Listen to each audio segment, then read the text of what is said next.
Hello and welcome to episode 53 of the ABC podcast. My name is Alex and I'm joined by Brandon, Zero Park 30. That's not actually bad. Good one. That's a really good one. I still haven't seen that movie, but... It's good. Is it? Yeah, I recommend it. It's on my to-do list. So, we're back. We took a week off last week. Just kind of a confluence of bad events. Brandon was out of town. I got super busy and I got super sick, so...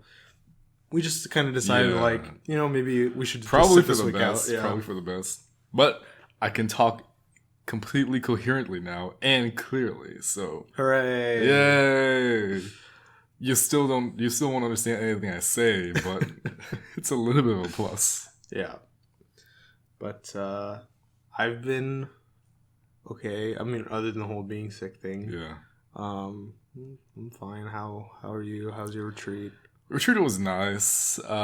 Coming back from the retreat was kind of tough because I was already exhausted and I had a bunch of things to do, and I had research symposium that same week too. And Tuesday, my body just shut down on me. So all of the phlegm that was in my body that you guys heard on the last episode, just that day completely it decided to just eject itself out of my body. So out of which end? Luckily the front end. Okay. Just in case you had to clarify for that. But yeah, it was actually so bad that my sink was green for the rest of the day. Happy St. Patrick's Day. It was nasty. Man, it was gross. But it was like really relieving because it was just gone from my body. It's like when you're when you have to use the bathroom and you really, really are holding it in for God knows how long. And then when you finally get to use the bathroom, you can't really do anything after that. You kind of just need to rest and settle because you've just been so physically exhausted from the exertion. Yeah. You know what I mean? Yeah, I got you. Anyway. I don't know where that went. Yeah, me either. It just flew and all the way to the moon and out of this galaxy. It did an interstellar. That's where all the best tangents go. I know, right? So I did something yesterday that I'd never done before. I did the Zelda Escape Room. The official name is like the Scrap Real Zelda Experience. Actually, I don't even remember the whole name now. Anyway, it was billed as a Zelda Escape Room. So originally, I was supposed to go with Brandon and Robin, but unfortunately, they were both unable to follow through with that. By no fault of their own. Thanks for understanding, actually. Yeah, no, I mean, I wanted you guys to go, and I know you both are really excited. Robin was super bummed when she found out she had to be there, or she couldn't go to the Zelda. The only plus thing that I had from missing out on was I had 4 plates of the food at Symposium. Nice. Everybody was giving me really weird looks. So anyway, it was really cool. So instead of Brandon and Robin, I took Vincent, who's been on the podcast several times, and my former roommate Armando, who has never been on the podcast for some reason. I don't know why. He would like to be on here. Yeah, I know. I've talked with him about it. Yeah, we gotta set that up at some point. I feel like it would be really funny to have him on here. Yeah. I feel like we would have to censor out a lot of things, but it would be so awesome. Yeah. But anyway, so the 3 of us, we went. It was just like old times, and we went to this place. It was. I thought it was gonna be downtown, but it was in the hood. Yeah. It was on the north side. Mm-hmm. So that was an experience in itself. So then we got there, and it wasn't an escape room. So the escape rooms that you've been to, they actually take you into a room and lock you in, and your goal is to get out, find the key or combination or whatever, get out, right? I still haven't seen that movie yet. Which one? Get Out? Yeah. Oh, yeah, I haven't seen it either. But that's exactly what did. So this one was completely different than that. All of the teams were in the same space. It was a big hall with maybe 20 or 30 tables. Not all the tables were filled up, but we were all together. We weren't working together. Only the people at your table you're supposed to be working with. But everyone shared the same space, and then there were various points throughout the hall where you're supposed to travel to find clues and show them that you completed the task or whatever. So it was really cool. We all 3 of us had a blast. Unfortunately, we did not solve the puzzle. So Ganon defeated us.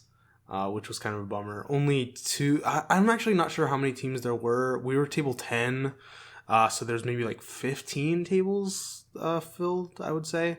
Only 2 teams actually completed the puzzle, or like got to the end and got the Master Sword. So I don't feel too bad. Like, it's not like we were the only team who didn't figure it out, but it was still kind of a bummer. I know what you mean, but it was your first time though. Yeah. Like, I spent a pretty decent amount of money to get these tickets, and then we didn't even win. So, I mean, don't get me wrong. I had fun. I don't regret spending the money, but I just wish I could have said, like, I won. I got the Master Sword. Yeah, but I know what you mean. It was fun, yeah. I did, so I don't know if they're going to be doing this again in the future, or like if they're going to be adding more cities or what. But if they ever come back to Houston, I'll definitely go again. Hopefully, like, they change some of the puzzles so that I don't know how to do it all already. Yeah. They did tell us at the end, though, that they're bringing a Final Fantasy escape room, like same kind of idea, touring throughout the country. I'm not a Final Fantasy fan personally, so that doesn't interest me, but I know there's a ton of people out there who love Final Fantasy, so that sounds like it could be cool. But very cool. Just want like a Pokemon one or another Zelda one, or Bob's Burgers. Yeah, sure. Hey, you know some of the things that go through in that show? I think that would actually be really cool. That's true. But anyway, anyway, like stuck at Mr. Fishoder's house. Anyway, but yeah, it was super cool. So if they're coming to your city, definitely I highly recommend you go check it out. But enough about that. Let's go ahead and move on. We have no unboxing video for you this week, or unboxing recording, or whatever you want to call it. So that means we're going to jump straight into the ABCs of Geekdom segment, and it's Brandon's turn to pick. So for this week, for the letter M, I've decided to go with Mycroft Homes. Interesting. I know, right? There were a lot of things and a lot of people I could discuss with the letter M, but I don't think we've ever really talked into detail on this show about Sherlock Holmes. Yeah, I don't think we have. Yeah, either the show, the movies, or even the book itself. So, how familiar are you with basically the lore of Sherlock Holmes? Not just like the show, because I know you've seen the show. Yeah. I mean, I'm not super familiar. Like, I remember when I was younger, like, my mom tried to read me a couple of the Sherlock Holmes ones, like the Hound of the Baskervilles, I think was the only one we ever tried. And I think I was a little bit too young when she tried it, and I never got into reading the rest. So, I mean, I know a little bit, mostly from the show and the 2 Robert Downey Jr. movies I have seen. I enjoy all of them a lot. I feel bad because I gave you this sickness. It's fine. So, Mycroft is the older brother of Sherlock Holmes, and I'll discuss the original canon of Mycroft. So, like I said, he's the older brother of Sherlock. He is actually considered to have the abilities of deduction and knowledge exceeding even that of Sherlock. And if you guys know anything about Sherlock, he's considered one of the most brilliant minds ever to existed. Yep. So in the case of Mycroft, that's almost a little bit terrifying, just considering like how much he exceeds Sherlock. But it's funny because Sherlock said that the reason that it gets balanced out is because Mycroft is incredibly lazy, and he doesn't like to commit himself to field work. So that's why a lot of times the two have a rivalry, because Sherlock is always trying to one-up Mycroft, even though Mycroft kind of knows almost exactly the next thing that Sherlock is going to do. But Sherlock has also the upper hand because he knows more about some other things that Mycroft may not know. And a lot of what Mycroft does in the books is very cryptic. It's never really said. It's more or less established that he works for the government, and he has a certain place. Essentially, it's pretty much a counterpart of the Secret Service, or as you could get to back in the 1800s. And yeah, like I said, it's never really told what he does, but everything is like extremely confidential. Which, funny enough, it's translated very well into the BBC show, or the BBC series Sherlock, which he does appear. He basically takes all the things I said and is transferred into the show, but it's more defined what he kind of has position in the government, right? Quote unquote, because you really don't know, but you know he's a high government official with access to like secret things. So, and also I would say importantly, not portrayed as lazy in any way on that show. Actually, I have two things to say about that. So one, you're right. He isn't, but he doesn't. They still kind of touch on that because he doesn't go out into the field like Sherlock does. And two, because Sherlock will still make some like jabbing remark towards Mycroft about like, oh, you're getting a little bit pudgy or like what. And I remember, I think it was the first season or second season where Mycroft is like running on a treadmill and he's trying to like burn off those calories. Yeah, I really liked the way they introduced Mycroft. I did too. I had no idea like that was Mycroft at all. Yeah, because like prior to watching it, I did not. I'll be honest, I didn't know that Sherlock Holmes had a brother. So like when they were setting, I guess this is spoilers. This is like the first or maybe second episode. It was the first episode. Yeah, of that show. They set him up with him or how it was either him or some of his men basically abduct Watson. Yeah. And they bring him to Mycroft and he's being all very ominous and vague and talking about how like you need to like be careful around Sherlock and all this kind of stuff. And then so you're like you're led to believe that he is this like criminal, basically, like this kind of mastermind, kind of almost a Moriarty type of character. And then it turns out it's his brother, and I was just like, "What?" I know, right? It really threw me for a loop. You know, funny enough, like I was in the same boat. I didn't know Sherlock had a brother till I saw the second Sherlock Holmes movie with Robert Downey Jr. Mycroft was in there. He was in there. He's played by Stephen Fry. Okay, that sounds familiar. I've only seen the movie once, I think, and. Yeah, so some really cool people have played Mycroft. So like I said, Stephen Fry, prominent English actor, Christopher Lee, or the late Sir Christopher Lee. And currently the person who plays Mycroft on Sherlock is Mark Gatiss, I believe his name is, who also made an appearance on Game of Thrones. Oh yeah, as the banker. Yeah, one of the members of the Iron Bank. Yeah. I feel bad kind of going back to this, but also the out of shape thing. So you know how I said like in the books he said he has poor physique? Right. Did you ever see the Abominable Bride of Sherlock? That was the like medieval, like the old timey one. Yeah. No, I haven't watched it yet. So you know how they kind of go back in time, right? So it's a little slight spoiler. I feel bad for saying this, but I have to say it. So they kind of exemplify that with Mycroft, but it's so bad. I don't want to say bad, like it's not done badly. It's just he looks terrible.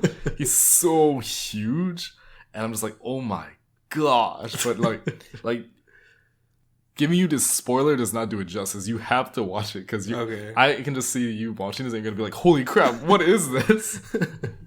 Yeah, but Mycroft, I really like Mycroft because I feel mainly because of the show that he's been given more of a prominent light because he's always had like a minor presence in the book and he always comes and goes, but I think because of the series he's been given more of a bigger role into the story of Sherlock, which I really appreciate. Yeah. Did you ever watch maybe we talked about it on the show before, did you ever watch Sherlock Holmes in the 22nd century? Yeah, we talked about it before. I did. I don't think Mycroft ever comes in. I don't remember, it was so long ago. It was a tie between Moriarty and Mycroft, but I decided to just kind of throw a curveball and talk about Mycroft. Yeah. Oh, I always thought it was weird that how I've always wondered like what were their parents like, because you in the show you do meet their parents and they're like the nicest people, but you kind of wonder what's it like having these type of kids. Yeah, I don't know. It's these super geniuses that analyze everything and know everything that you've ever done and everything about you. Like, what was it like to tell Sherlock Holmes and Mycroft to go to timeout? Or you're not going to get dessert today. I don't know. I feel like they would like logic their way out of it. Like just argue with you until you give in. What would you do if one of your siblings was like that? Man, I don't know. Like, can you imagine having to live with that? Because I think we get a pretty good deal of what's it like to be like us with the shoes of Watson, right? Having to deal with somebody like Sherlock, and you know, like. It's extremely tiring and frustrating. It is rewarding at the same time, but it's a huge roller coaster because Sherlock is just well, because crazy. Like with Sherlock and Mycroft, because their intellects are so equal, like that they have a lot to play off of each other. Right. But if, I was me and Sherlock was my brother, like he would like look down on me all the time because my intellect is so inferior to his. And I mean, like, not to brag or anything, but like I'm not a dumb person, but I mean, compared to Sherlock Holmes, like most people look like dumb people. So I don't know, but I also feel like you could like turn it to your advantage to have him like do your homework for you or find out dirt on your boss or something. Probably, yeah. That's what you get for being a high-functioning sociopath. Mm-hmm. But yeah, that was Mycroft. Very nice. Yeah, thanks. It was fun. Alrighty. Have you seen season 4, by the way? No, I have not. Oh, yeah, I haven't either. Yeah, it's like, I love Sherlock, Me but too. like it's such a time commitment to watch. Just to watch one episode is like a serious That's time like an commitment. hour and 20 minutes. Yeah, so I'll get around to it one of these days. Anyways. And then I'll have a Continue hot take on basically. it. Okay, let's do some corrections. Must we? Yes, unfortunately. One day, maybe, we'll have a perfect episode where there's nothing to correct. We've come close to that, actually. I Yeah. remember one time we had like maybe, 10 minutes of corrections? Yeah, that sounds about right. And we don't have too many this week, so... But anyway, let's just jump into it. Okay, so the first thing I want to correct is not from last week. It's from... I'm actually not sure how many episodes ago.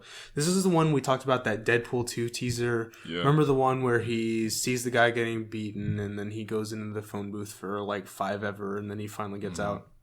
So there was a Firefly poster in the background that you could see whenever he was changing in the phone booth, or like after he got out of the phone booth or whatever.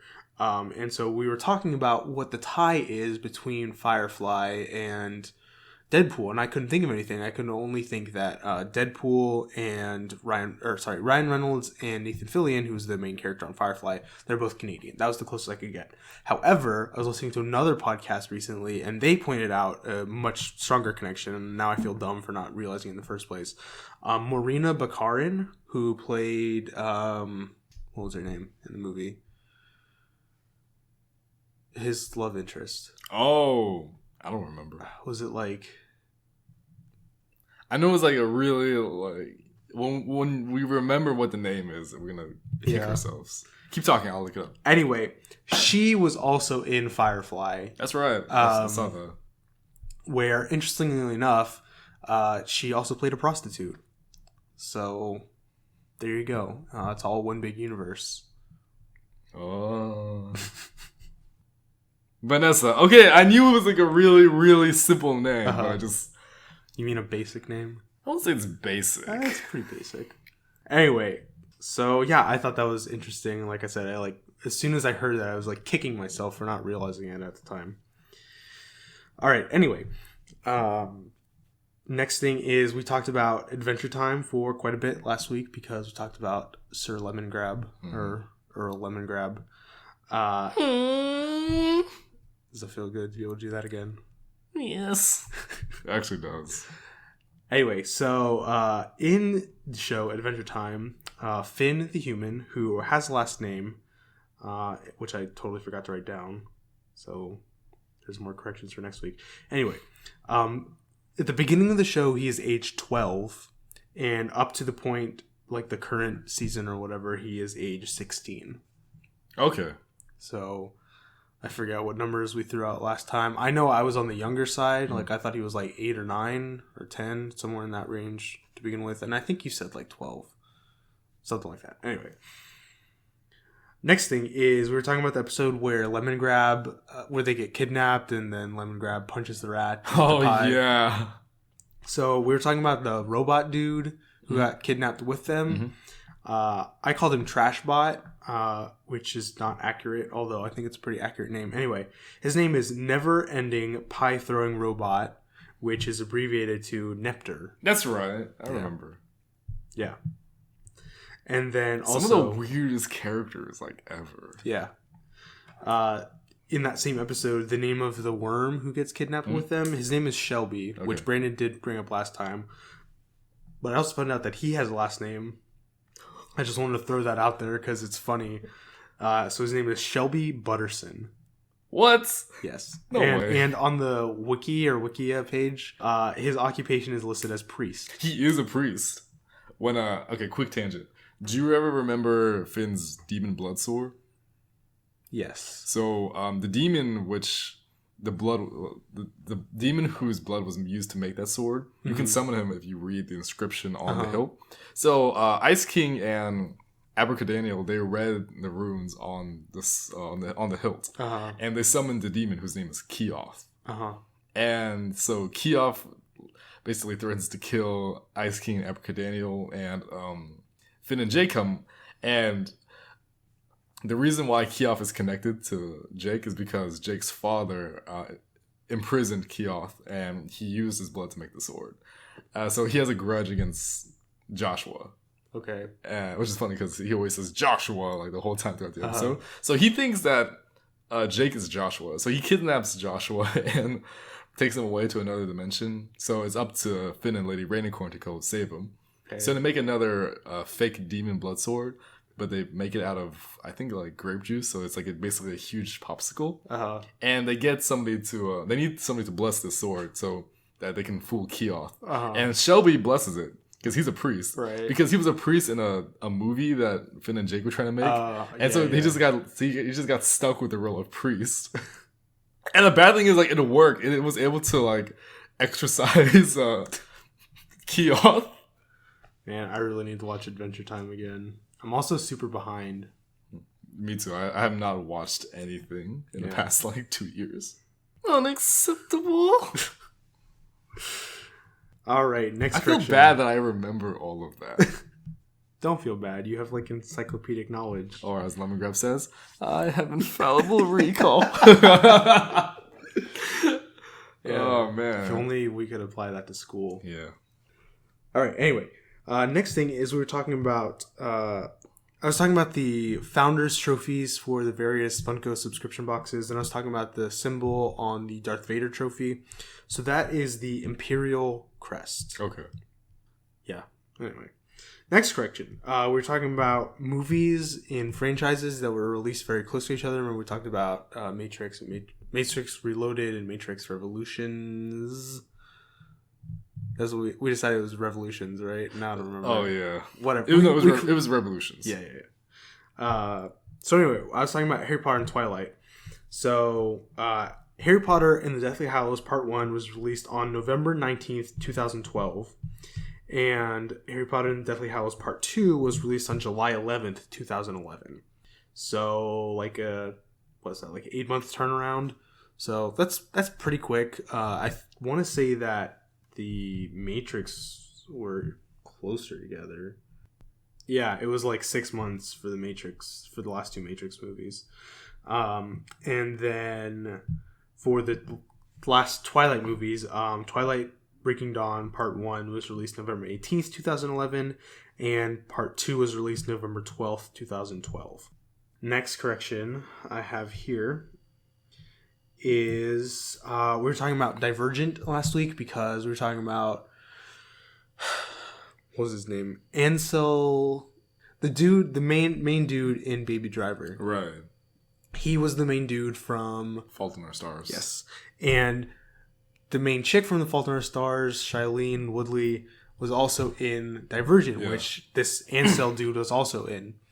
So I looked it up. Turns out he played a character named Caleb, who is in fact her brother in the Divergent series. Oh, it's kind of weird. Yeah, that's super weird. But when I was looking it up, it was like, yeah, it's weird, but Scarlet Witch and Quicksilver, it was the same thing. Yeah, in Godzilla. Yeah. So I didn't think about that. That's a good point. I mean, like, that doesn't make it any better because, like, I flipped out when I found out about that. Yeah, but.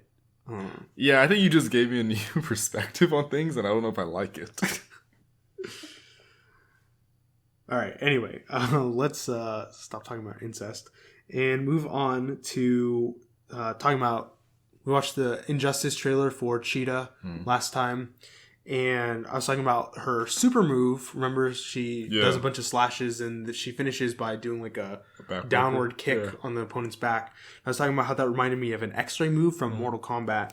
So I watched compilation videos of every X-ray move in Mortal Kombat and Mortal Kombat XL.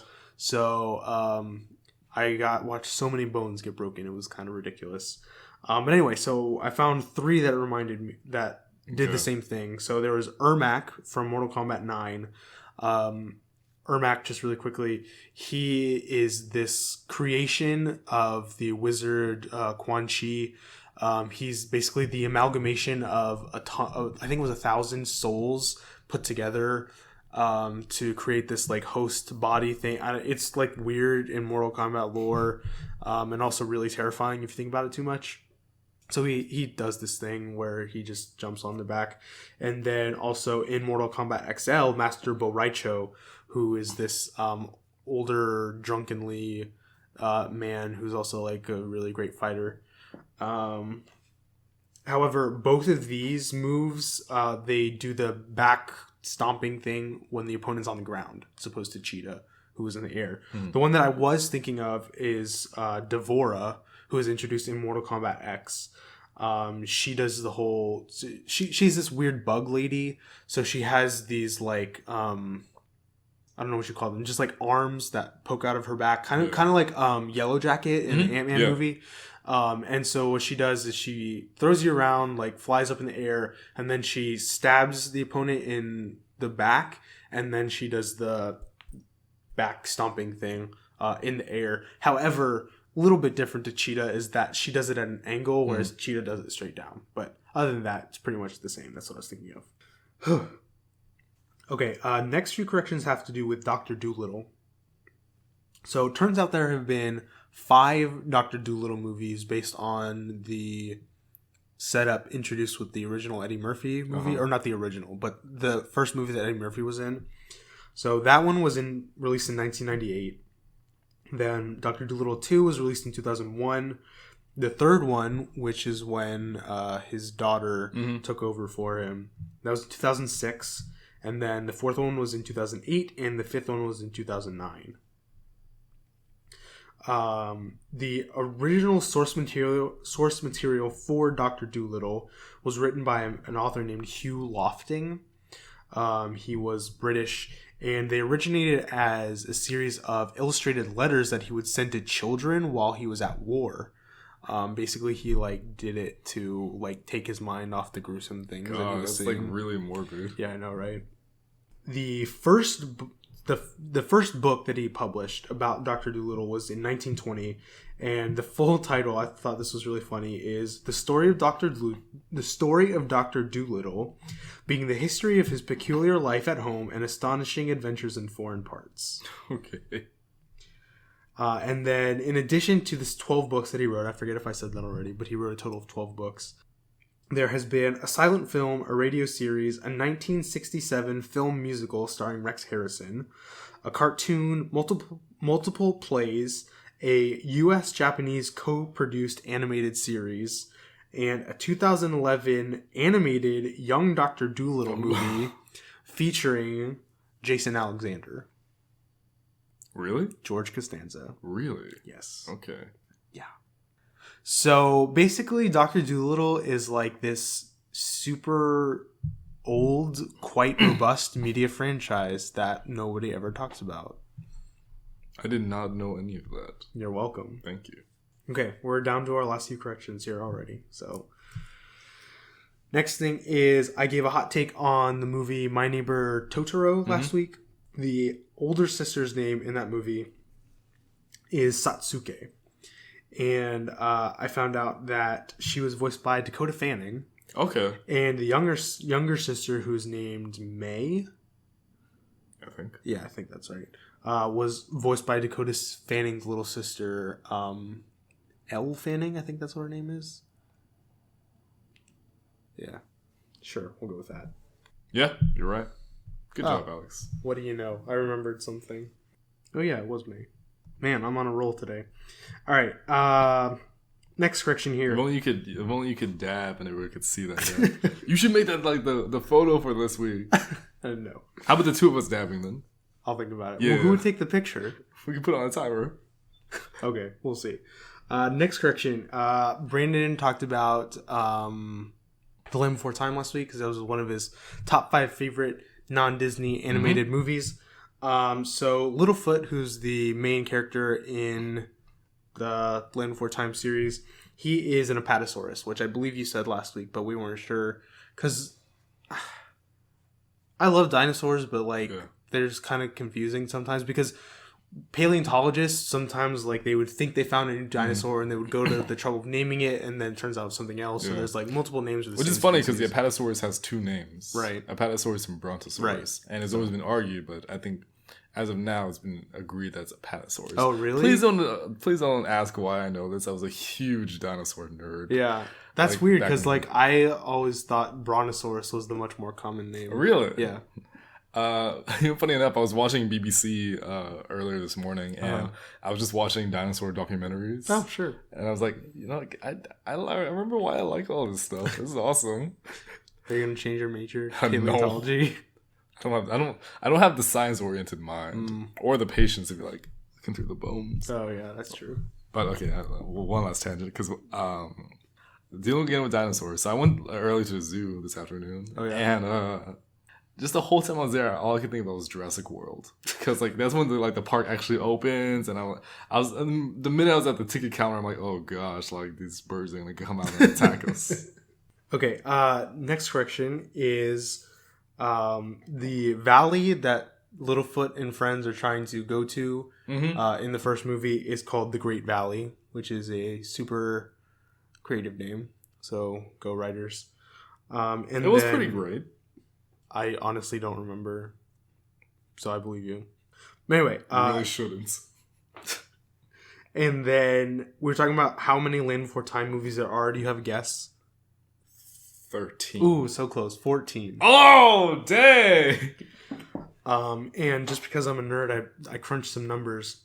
So there were 6 years in between the first and second movies. And then they released them pretty consistently, not quite every year, but close to it. They did have a run of like 3 or 4 years where they put out one every year. But then there were 9 years between number 13 and number 14. And also, I found this funny, was that after starting with number 14, they abandoned the numbering convention, so I forget what the title was, but it was just like Land Before Time, subtitle, no number. Also, there was one season of a Land Before Time cartoon. Really? Yep. Oh. Okay, and then the last correction for this week is I forgot to name a movie in my honorable mentions. I feel bad for leaving this one out because when I was putting my list together, like what I did was I just kind of Googled a list of like best animated movies of all time, and most of them was like it would be like 30 Disney movies and like 10 or 20 non-Disney movies, which kind of limited my options. So I did not see this one and I feel bad for it, but anyway, that is the Bee Movie. Oh my god, are you serious? I am serious, Brandon. Have you seen the Bee Movie? Yeah, I feel like we've talked about this. Like, we probably have. We probably talked about it, but not on. I don't want to say not on the air, but not on the air. Like you remember when we were watching the Bee Movie, and every time like they say the word bee, it's faster. And yeah, like we were like, I'm just that whole day we just started quoting the Bee Movie, like, "Hey, you like jazz?" Like I don't know why that's funny, but you know what? Maybe because it's Jerry Seinfeld. It's not supposed to be funny, but it's funny. Yeah, if you follow me on Twitter, you would know this, but I just actually quite recently, within the last few weeks, watched the Bee Movie. Really? It's on Netflix. Oh, of course. And Robin and I, we were just like, we didn't feel like watching whatever show we were watching, and we just wanted to kill some time, so we were flipping through Netflix. It's like, oh, the Bee Movie, I haven't watched this in so long, let's watch it. And she was like, whatever. So we watched it. I thought it was genuinely funny. Not a laugh a minute. Like it wasn't. It was some dumb jokes. I'll totally admit that. But I enjoyed myself. Yeah, so, I actually do like that movie. Yeah. Do you like jazz? You don't have to answer that. It depends. Okay.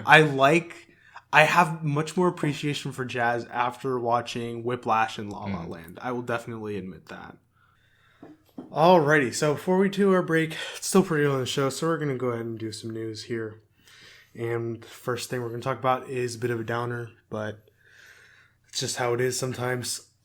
Don Rickles passed away just the other day. I think it was Friday. At the age of 90. Sorry if I'm out of breath. We were just walking up the stairs. Yeah. And I'm out of shape because I'm an old man. Anyway, Don Rickles, age 90. Legendary comedian, best known to me and I would guess Brandon as the voice of Mr. Potato Head in the Toy Story movies. He, based on everything that I saw, he was a great guy. Everybody loved him. Super funny. I'm sad because I love Mr. Potato Head. He was like one of the best characters on Toy. I mean, like all the Toy Story characters are great, but he was definitely one of the best. Yeah. Especially in Toy Story 3, when he has to change his body parts into other things. Yeah. Like he was a tortilla and then a cucumber. Yeah. I remember just dying, like watching that. Yeah. Yeah. So Toy Story 4 is still in the works, and I kind of doubt they've already recorded his parts for it. So I don't know how they're going to handle that.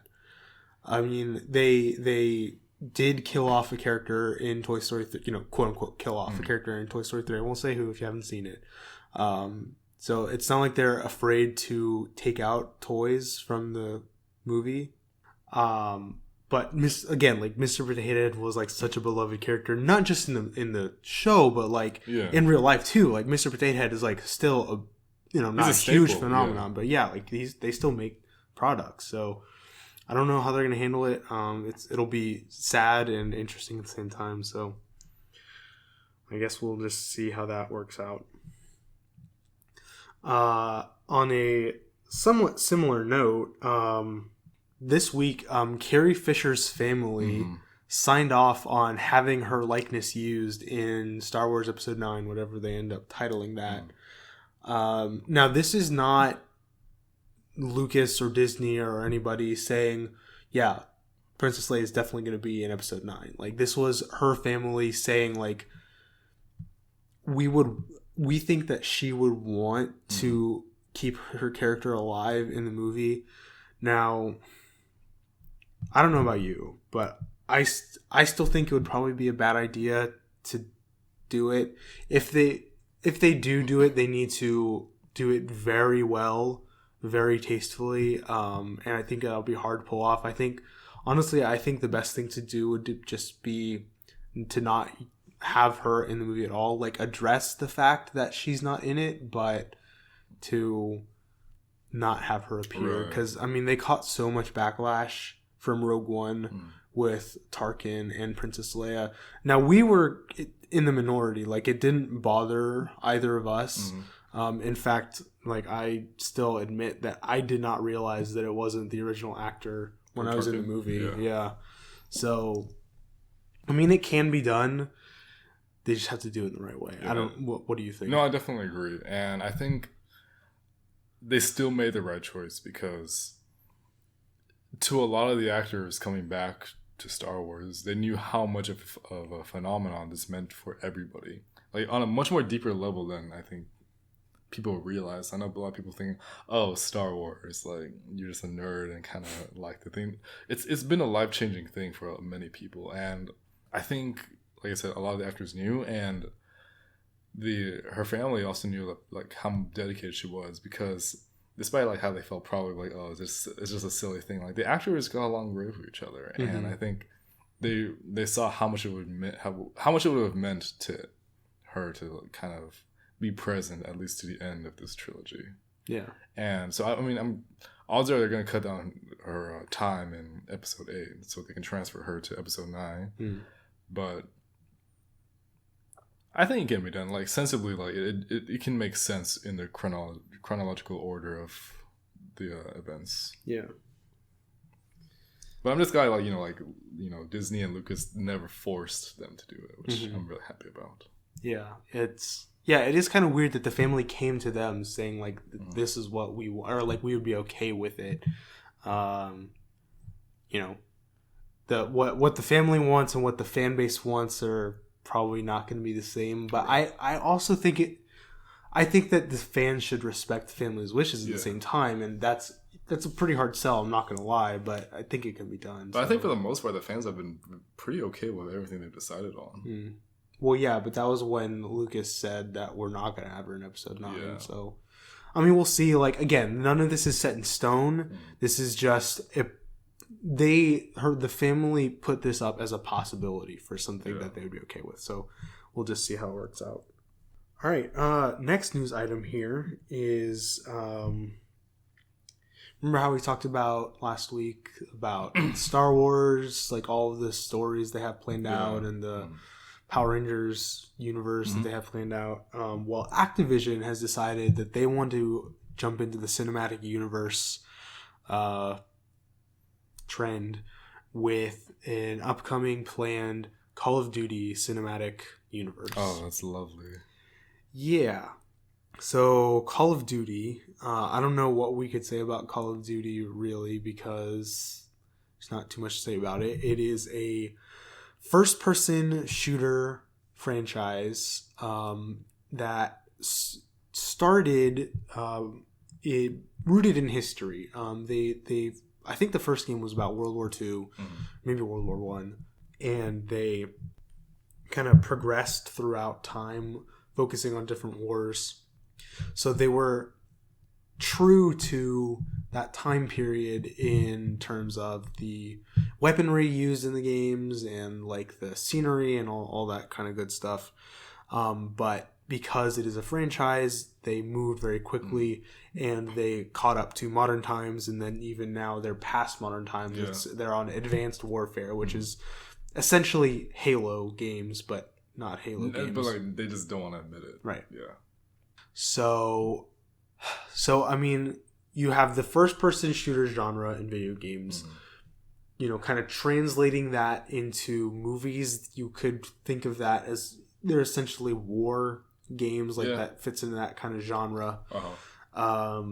So yes, the war genre is quite vast. Like the article I was saying was like you can have, you know, historical documentary pics about World War II or Vietnam or whatever, even though those have been done to death. You could have, you know, spy type of Soviet movies. You can have, you know, just run and gun, like Advanced Warfare kind of thing. So like, yeah, there's variety there, but well, for one thing, a cinematic universe implies that they're all tied together. And in the sense that history is tied together, then sure, you can say that there's a cinematic universe. But when I think cinematic universe, I think main characters from a bunch of different movies all come together for like a grand finale. And if you were to have a World War II soldier and a Korean War soldier and a, you know, 2000X soldier who's fighting the Klingons or whatever, I know Klingons are from Star Trek. I'm just using it as an example. If you have all these weird mishmash of characters fighting in a war together, that wouldn't make any sense. It would be dumb. I don't think you could find anybody who would say that sounds awesome. Okay, maybe you could. I'm not going to say that. I think, no, you bring up a lot of good points, especially because I don't know the story behind Call of Duty. Because I know the campaign is present, but most of the time people buy the games for the sake of multiplayer. Yes. Because in their defense, they do have a lot of degrees of variety and things that you could do in multiplayer.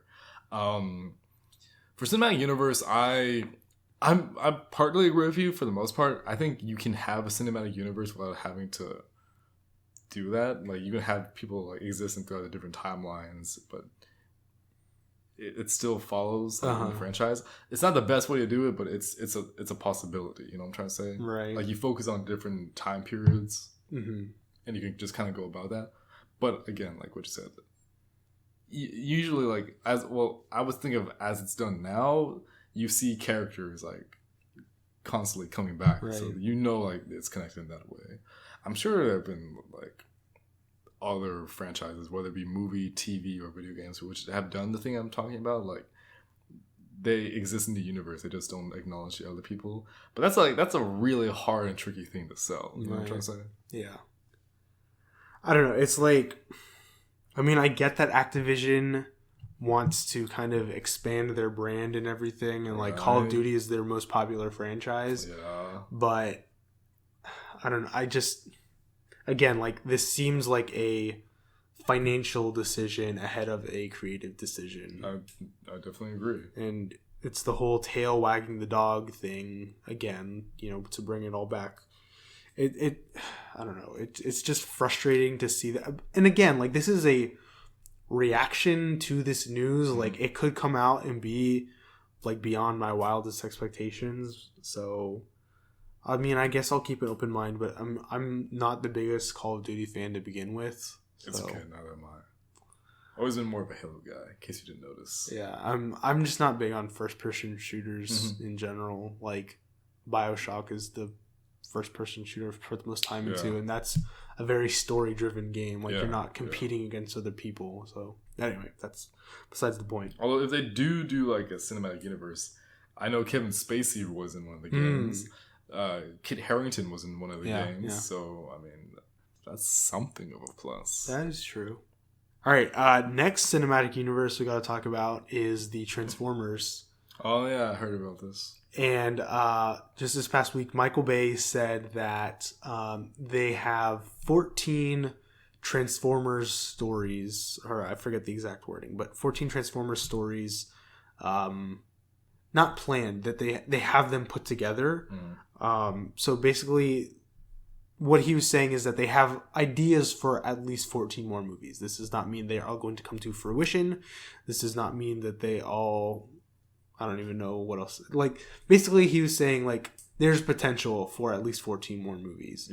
I'd be very, very surprised if we got all of them. I feel like some of them could be, rolled together or just scrapped because interest in the franchise is dwindling.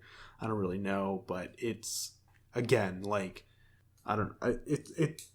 why go to the trouble of writing 14 stories if you don't know that you're going to get 14 movies? Because they had to pay people to write these movies, regardless of how long it took them to come up with these concepts. Because these aren't even scripts. They're just concepts for movies that they've, tossed around and think would make for good movies. But regardless, you had to pay these people to sit down and come up with this when you're, filming... or I guess they're in post-production now. You're getting ready to launch this one movie. We know we're getting a Bumblebee movie, so they should be focusing on that. Like, why be looking that far forward in the future? I don't understand. I feel like we've exhausted our understanding of this. Like, because I mean, I agree with you. I mean, I love Transformers. I'm not a huge fan of the movies, but like, if I'm buzzed enough, I'm sure I can make it through. I mean, I do like the first one and the second one. The third one, I was like, it's okay for me. Fourth one I haven't seen, so I think I need to see that one. I'm buzzed, but like, they're not the most critically acclaimed movies. In fact, they're pretty much bashed on almost universally by people. And I get you want to make it for entertainment. I think in and of itself, those kind of movies do have their own type of genre or like archetype that they fit, but the fact that you're going to make more of these without changing the formula, I think, I don't know, you're just asking for failure at that point. Yeah. But then again, the average moviegoer doesn't care too much about the finer details of cinematography. Yeah, and that's why we're in this situation in the first place. Yeah. I don't know. I guess I don't have any room to talk because I'm not that big of a, like, cinematography aficionado either, so. Anyway, all right. Third cinematic franchise to talk about. Oh my god, okay. I know, right? The cast of the Power Rangers movie, they said that they want the Green Ranger, who they teased to be in the sequel to this most recent movie. Oh, spoiler alert. Sorry. Well, did you actually see it? I haven't seen it yet. Oh, I was kidding when I said spoiler. I saw this on Facebook. Anyway, the cast said that they want the Green Ranger to be female. And I forget what website it was, but somebody interviewed Jason. What's his Jason name? David, right? Yeah, there we go. The guy who played Tommy in the original series. Yeah. What he thought, and his response was kind of like wishy-washy. Is like, oh yeah, like it could be okay, but he also kind of said like, I think I should come back and be the Green Ranger, because why not? Yeah, well, exactly. Why not? So yeah, anyway, Green Ranger female. This would make the gender split in the movie even three men, 3 women. So that's nice symmetry, I guess. Like, I'm not opposed to having a female Green Ranger. It just seems like kind of weird because we've just been used to the Green Ranger being a guy. And Tommy, like, just the name Tommy itself does not imply male. I mean, I actually know. That's true. I know girls who are named Tommy. Mm-hmm. And I'm okay with it too, just like you said. I'm just wouldn't be my first idea. Yeah. You know what I mean? Right. It's like, I don't know, we're getting to this point in our society where it's like we have to be more inclusive and everything. Mm. Like, I'm not saying inclusivity is bad. I'm just saying it's like inclusivity for the sake of inclusivity is not okay. Like, if they want to take the character in a different direction by nature of being a different gender, then okay, great. But if you just want to be like, oh, we're different because we have a female Green Ranger, that's not really a good reason to do it. It's not a bad reason either necessarily, but I don't know. Yeah, I mean, I know like the movie got a lot of praise because of its diversity of the cast. Yeah, I did see that. A lot of people actually really appreciate it, and I think that's a good thing, like overall, that it did because, you know, of all the different things that it covered. Because I know the Blue Ranger, he was autistic. Mm-hmm. The Yellow Ranger, she was either lesbian or she was LGBT, right? Something like that. Yeah. And basically it covers like a bunch of people. The Black Ranger, he's like half Asian or he's Asian. And yeah, so it was a really great like diverse cast, and they touched upon things of diversity that didn't just focus on, you know, race and, you know, your physical appearance. Mm-hmm. Like, although you do bring a good point, like including people just for the sake of it. I'm sure like they have good intentions about it, and they aren't thinking too deeply about like, oh, you know, let's just rile up, you know, the social agenda, and like let's get people like on, you know, on their Facebook and start talking about like, oh, what are they gonna do this? Because they're just gonna mess up my childhood more. And well, I'm pretty sure that was not their intention. They just thought it would have been cool, but, you know, like you said, in these times when you mention like even the slightest comment like that, you have to expect some type of backlash. Yeah. Like, regardless of whatever you're trying to say. Yeah. Okay. Next news item we're going to talk about is the newly announced New Warriors show coming to Freeform, previously known as ABC Family. So this is basically Teen Avengers. Oh yeah, I think we mentioned this before. Yeah, so it's they're heroes, but they're not like fully trained yet. So it's basically Young Justice for Marvel. Mm-hmm. However, this is going to be live action first of all, and this is also going to be a comedy series. So in the press release that I was reading, they said that's going to be the first MCU attempt at like not drama or action. Yeah, like it's focused specifically for comedy. Right. Which then I was thinking about the what was it? The Damage Control sitcom that we talked about a long time ago. I don't know if they scrapped that idea or what. But anyway, so Young Warriors, I don't know too much about them other than the fact that they're young and they're warriors. However, they didn't announce any casting, but they did confirm that one character will be in the show, being Squirrel Girl. Okay. Yeah, actually, I did hear about that. Which, honestly, I'm actually pretty cool with that. Yeah, Squirrel Girl is a weird character. She's very strange. Pretty recent introduction to the Marvel Universe, but a well-beloved character, to be certain. Surprisingly, yes. Yeah. Surprisingly, yes. Now, I remember we've talked about Squirrel Girl before, but Anna Kendrick has expressed considerable interest in playing this character. Right, yeah. But this is way too small time for her. So that's kind of a bummer because I think she would have. I think so too. I think she would have done a great job. But the personality for Squirrel Girl, I think a lot of people they would want to kind of get that role so they could play the really quirky, really weird girl that just makes no sense whatsoever. Yeah. And I think there's a lot of considerable people they can get to, like small time actors, and this could be like their big role. Yeah. Yeah, so especially because like quirky is in for girls. Like people like quirky. Yeah. So to be fair, I do like quirky too. So yeah. Yeah.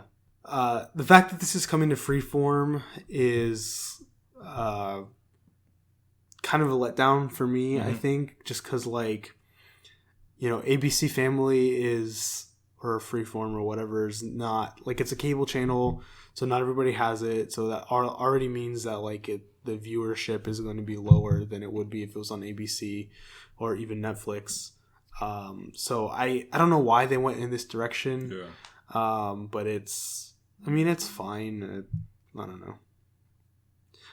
I'll definitely check it out. It should be interesting, but it's a thing. Okay, and then we also got an announcement this week that we're going to be getting a TV series based off of the film franchise The Purge. Have you seen The Purge?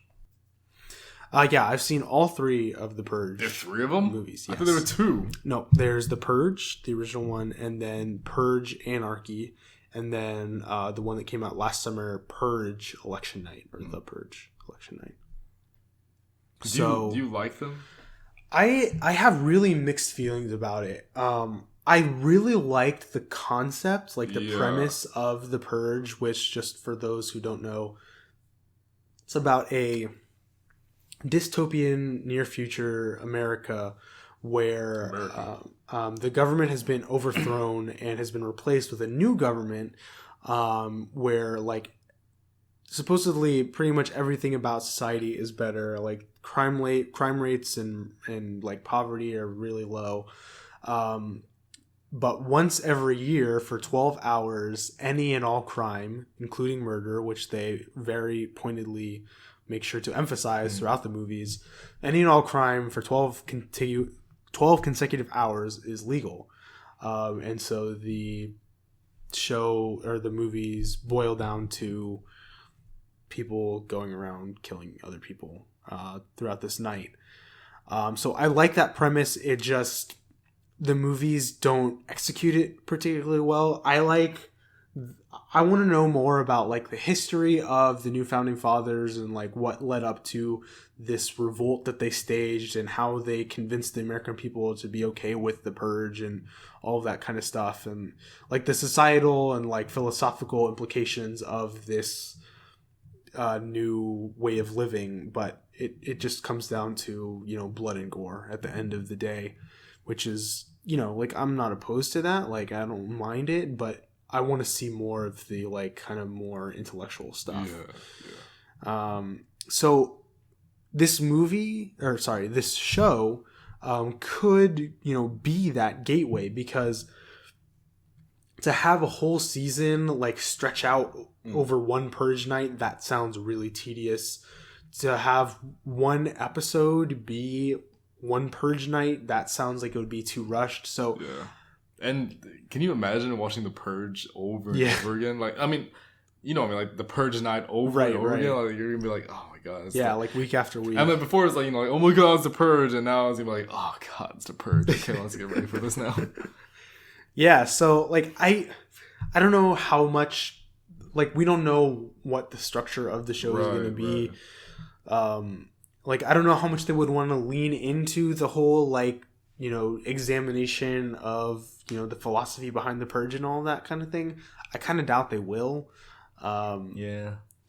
But like I said, like, I don't think they can rely just on the blood and guts for episode after episode. Like, that would also get boring too. So if they can strike a balance between the two, I think it has potential. Okay. We just have to see. I don't know if I mentioned it, but this is going to be premiering on the USA and SyFy networks. Okay. Which are both really good networks. Well, okay. USA has really quality programming. I can't think of any shows really that I've been disappointed in that I've watched.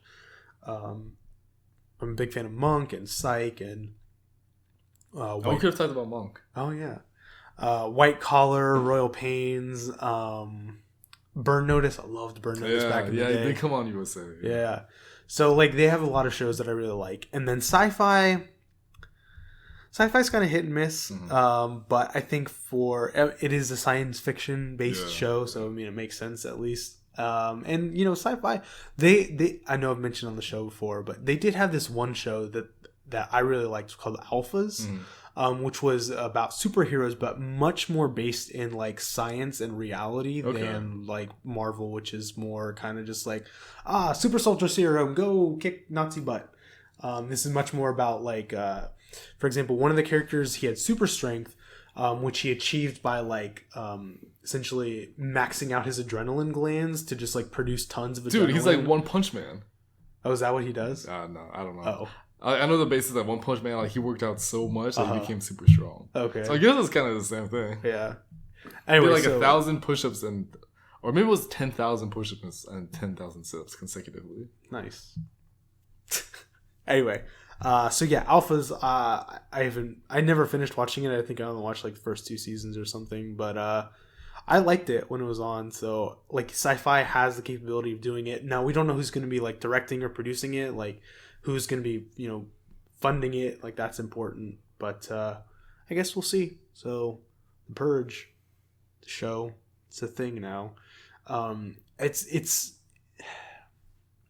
this also follows a trend of movies that were, you know, relatively successful movies, but I guess not successful enough to warrant a new, like a reboot on the franchise or anything, making their way to television. For example, we've had Lethal Weapon recently is now a TV show.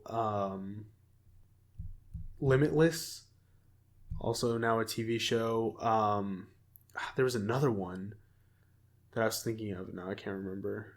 I don't know. Anyway, so yeah, this is kind of like the same thing, and I don't know if that's a good thing or a bad thing. I haven't watched either of those 2 shows that I just mentioned, so I can't say if, you know, that's a good thing or a bad thing. But I don't know. I guess again, like I'm willing to give it a chance, but we also need to know more before I can really make a solid decision. Yeah. Okay, next news item I have here is some more rumors about Cable, who will be cast as Cable in Deadpool 2. So Brad Pitt is out. We talked about, I believe it was on our last episode, about Michael Shannon being the rumored frontrunner for the role. And you mentioned Brad Pitt, which I actually hadn't heard, but this report that I was reading earlier has confirmed that Brad Pitt is like either not interested or not pursuing the role or whatever. So that's kind of like, I like Brad Pitt. I think he would have done a good job. However, this article suggested another actor to play the role, which I really, really like, being Russell Crowe. No, you're not. You don't see it? I don't see it. Really? I don't see it. I think he could pull it off. I just visually, I don't see it. Okay, so I like this. I don't know if it's the perfect casting choice, but I like it more than Michael Shannon. Yeah. Which is funny because you're both Kryptonians. Yeah, that's right. Yeah, Russell Crowe, or sorry, Cable is old. Well, he's older. He has white hair, but I think that's more just an artistic choice than really his age. But he's supposed to be older than Cyclops, who's in his like early 30s probably. Cable's supposed to be like in his mid to late 40s, I would say. Even though he's his son, because, you know, time travel's a biatch. But anyway, so he's older and he's very muscular, and Michael Shannon, you know, fits that first qualification, but not so much the second one, which we talked about last time. Russell Crowe, he's definitely older. I'm actually not sure how old he is, but he's definitely past his late 40s. I know that much. And I don't know what kind of shape he's in, but, you know, he has definitely been known for much more action-oriented roles, such as Gladiator, which we talked about a long time ago on the show. But, yeah, I don't know. Just when they suggested it, I really saw it. Did you ever watch The Nice Guys? The movie came out last year. No, I didn't.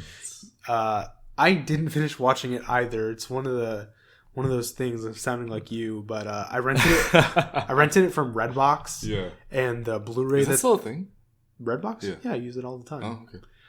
The Blu-ray that they gave me was scratched, so I couldn't once I got to a certain point, it like wouldn't go on, which was super aggravating. But anyway, so yeah, in that movie he has a good American accent, so I could see Cable, talking that same kind of way because Russell Crowe's Australian. I couldn't picture Cable with an Australian accent, but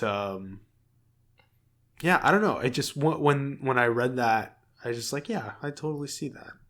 I'll think about it, actually. I'll think about it. All right. Next thing here. It was announced that Joss Whedon is going to be directing the upcoming solo Batgirl movie, which totally took me by surprise. Me too. I was just like, wow, that is a bold choice. Yeah. Joss Whedon, obviously, he directed the 2 Avengers movies. So he's been heavily involved with the Marvel cinematic universe. And now he's jumping over to DC, which is just, man, it's like when, what's his name, left the Heat. Kevin Durant left the Heat for the Warriors. Yeah, I can see that. Wait, was he with the Heat? You're asking the wrong guy because I don't follow sports. Well, he played for one team and then he went to go play for the Warriors. Or like when LeBron left the Heat and then went to the Cavs and went back to the Heat and then went back to the Cavs. Just can't make up their minds. I know, right? How do you feel about this, though? I mean, I like Joss Whedon. I'm not super familiar with his work. I've seen both Avengers movies, obviously, and love the first Avengers. Age of Ultron, pretty good. I watched all of Firefly. Pretty good. I don't know too much beyond that. But I mean, I have a lot of respect for Joss Whedon. I think this is a good get for DC and their DC EU. But everything that I've seen, other people reacting has been really positive. So maybe this will be the first movie to get it right. Yeah. I mean, I guess we'll just have to see. I don't think this Batgirl movie is coming out anytime soon. You don't have anything to say? Mm-hmm. No, I mean, you cover basically everything. I mean, okay. He knows what to do, and I mean, I know some people are kind of like, yeah, he does, and some people are like, oh, it's too overdone. I personally like his work, and I think he really knows how to work the superhero genre, and I think he can, especially with the character of Batgirl, he knows exactly what to do with it. Pretty sure somebody important is gonna die in this movie, but just Is it Batgirl? Dude, how'd you know? No. But yeah, because I mean, Batgirl, she's supposed to she's an apprentice to Batman, but she isn't Batman. So you could have some more lighter things that you can do with it. Don't make it a huge joke, but there's some things that you can do with it. And I think make it a killing joke. Oh, very nice. Kind of in bad taste, but very nice. Anyway, next news item. We got a title and release date for the sequel to the movie Wreck-It Ralph. It's going to be called Ralph Breaks the Internet, Wreck-It Ralph 2. And will be released on March 9th, 2018. I don't like this title. You don't? No, it is way too long. I think maybe that was the point of it. Maybe. I don't... I don't know why they included the Wreck-It Ralph 2. I think Ralph Breaks the Internet would have worked fine.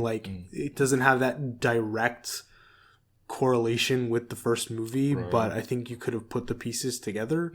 And if not, I think Wreck-It Ralph 2 would have worked just fine as well. It doesn't, have the... It doesn't tell you as much about what's going to happen in this movie as, the whole Ralph Breaks the Internet part, because we know that he's leaving the arcade and getting into the internet. But I don't know. It's just too wordy for me personally. Maybe I'm the only one who feels this way, but it's, Yeah, I think it should have been simpler. I understand. I like it just because I like the obnoxious kind of just in your face titles that they go on for it shouldn't be that long. Like like the third Captain Underpants book. Yeah, something like that. Anyway, coming out early next year, so that's cool. I'm excited. Yeah. Well, I'm glad you're at least excited for the movie. Oh yeah, definitely. Yeah, I love Wreck-It Ralph, like we talked about on our top 5. So good stuff. Okay, last news item, and then we're gonna take a break. It was announced this week that one O'Shea Jackson Jr., aka Lil Cube, is going to be in the movie Godzilla King of the Monsters, which is the sequel to the 2014 movie Godzilla. Very widely critically acclaimed. And Ice Cube's son is going to be in the movie. So that's pretty fly. Yeah, straight out of Compton and straight into Godzilla. Yeah. What if Godzilla goes to Compton? That's it. I mean, I don't know what to say to that because I feel like it could be taken really badly if I say something. Well, he could unite the gangs together. I don't see how that's gonna work because first of all, he doesn't speak English. No. I'm saying they would realize they have a greater common enemy to fight against. Fighting against each other. Once again, I don't think that's gonna work because we saw how bullets work against Godzilla. Oh yeah, obviously. And it does nothing. I doubt they even pierce his skin. I didn't say that it would be effective. I'm just saying they can have one moment of unity. What if he joins NWA? He becomes the mascot for NWA. Yeah. It could be KWA. Kaiju with Attitude. Yeah. I would watch that movie. I'm sure, yeah. Or listen to that album or whatever. Just a bunch of Godzilla roaring. Yeah. That'd be pretty dope. Okay. Well, that's all we have to say. So stay tuned because we've got several trailers to talk about. And when I say several, I mean a dozen. It's going to suck. No, it's going to be awesome. It's going to suck. We'll be right back.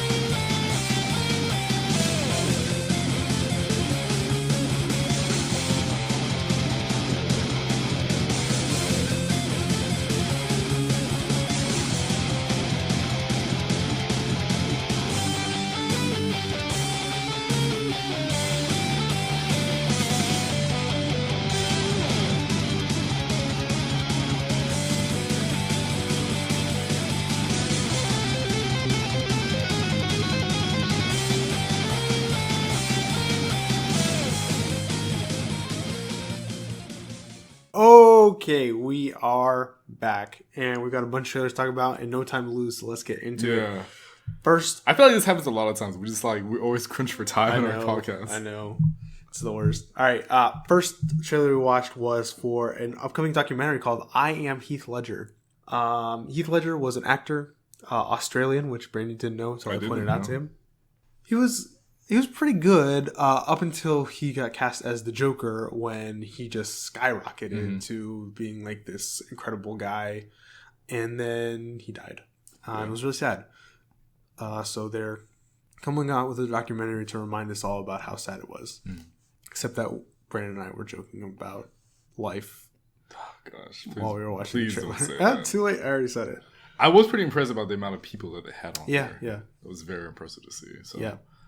It's going to be pretty interesting to watch. Yeah, no, I'm definitely interested in checking it out. Especially because he actually does have a very long repertoire of works in his list. Okay, real quick story before we move on to the next trailer. So the summer after my freshman year of high school, I went with my Boy Scout troop to this high adventure camp called Philmont. And one of the things that they require you to do is a community service type of thing when you get to one of your campsites. So one of the campsites went to, we helped them do some gardening or something, I don't remember. And so they had all these tools laid out, for us to work on whatever it was we were going to be doing, and they had a sledgehammer to, you know, hammer in like big nails or whatever. And they were like, and this is our favorite tool. We call him Heath Sledger.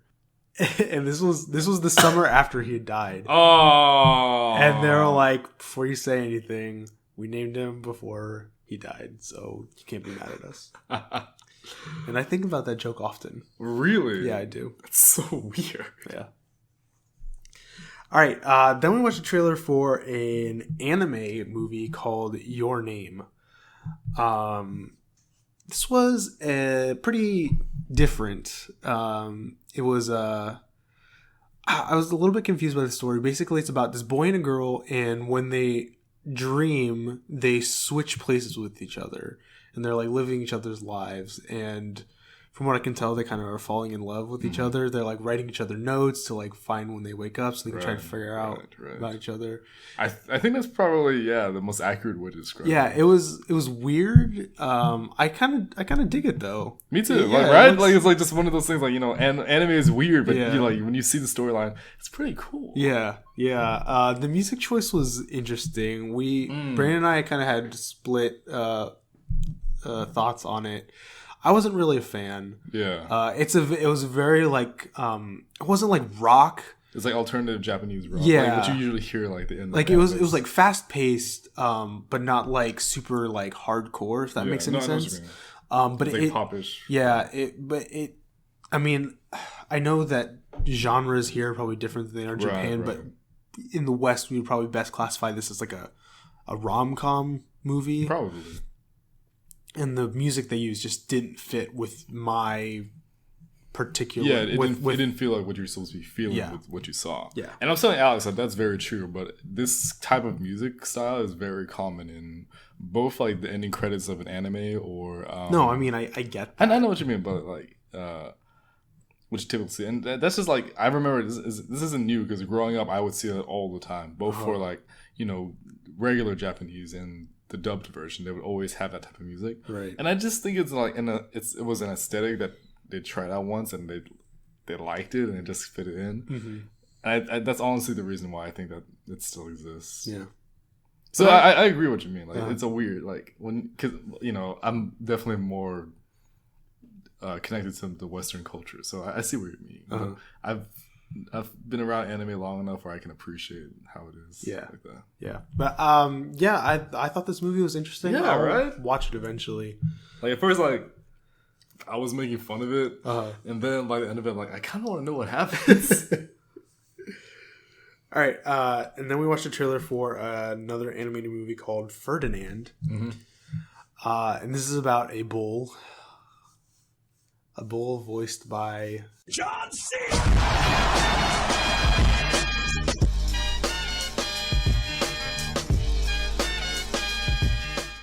Can you right before you say John Cena, can you edit it where you have the big... You know I'm gonna do it. Yes. That's still my favorite joke in the podcast. I remember that. Like, everyone else listening to it, like I had the volume. I was listening on my headphones, so the volume was like maxed. And when the John Cena part comes out, I was working in an office when this happened. Like people around me like just looked back and they hear the boom. Almost blew out my eardrums thanks to you. Anyway, Ferdinand, he's a bull.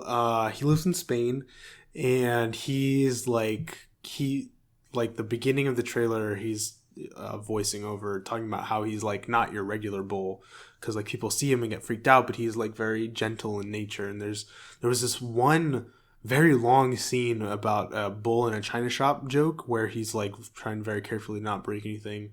That scene went on for a really long time now that I think about it.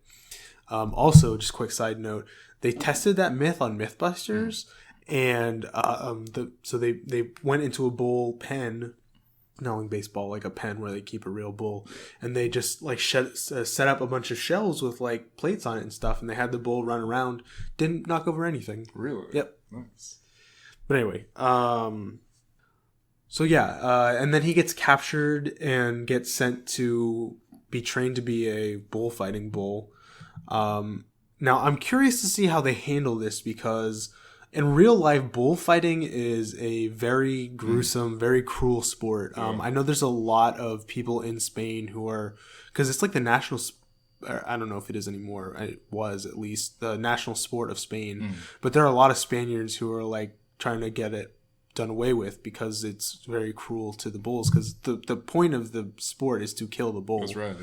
Yeah. So I doubt they'll do that in the movie. I feel like they'll kind of skirt around it, but I am interested to see how they'll handle it. I think they could actually do it really well because, you know how I was talking about the Book of Life last time? So the Book of Life, even though it's set in Mexico, like part of it does deal with bullfighting, and they do focus on that a lot. So I think it could be done because that was a kids movie, so I think it could work out. Okay, well, I don't know. I mean, this movie looked. Okay. Yeah, it was not anything amazing. Yeah, it was kind of that whole. I think the biggest thing that we took away was that John Cena was voicing the bull. All right. Anyway, let's move on. Then we watched the trailer for The Mummy. Oh, actually, wait, hold on, really quick. We'll talk about this one just really fast. We watched a trailer for this movie called Spark, which. I don't even know what to say. It was about space monkeys. Like it, I don't know. I kind of dug it. It reminded me of this old PlayStation game called Ape Escape. Very, very like not a lot, but a little bit. I don't know. I was kind of into it. Patrick Stewart is in it. That's kind of cool. It looks weird. Some of the animation I noticed was a little bit choppy. I don't know if you picked up on that. No, I noticed. Yeah, so it's like what you would see from kind of like a video game. Yeah. So. Maybe I'll watch that one day. Anyway, moving on. We watched the Mummy trailer. I don't have too much to say about this one. It didn't take away from my expectations of the movie, but didn't really add anything to it either. I mean, Tom Cruise was being really dumb, which kind of bothers me because he's the cause of this whole thing, which I don't know. Doesn't that happen a lot? I mean, I guess, but like that, if I was interpreting what happened correctly, or if they were, showing it in a way that actually happens, they like find this thing or the coffin sarcophagus, and then they're telling him like, hey, maybe we should leave this alone. He's like, nah, screw it, and he cuts the rope, and then things just go badly from there. To be fair, that's the basis of like every supernatural movie, though. I don't know about every supernatural movie. A good chunk of them. I guess. You mess with things that you're not supposed to be messing with. Yeah.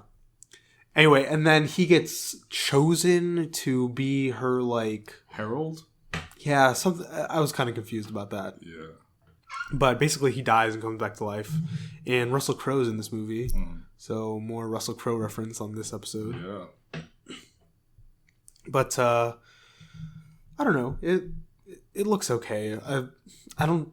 Just based on this, I don't think I'm going to enjoy it as much as the other Mummy movies, but I'm willing to give it a shot at least. Yeah. Okay. Then we watched the trailer for War for the Planet of the Apes. I got to make sure that I say the title right because I don't want to correct myself next week.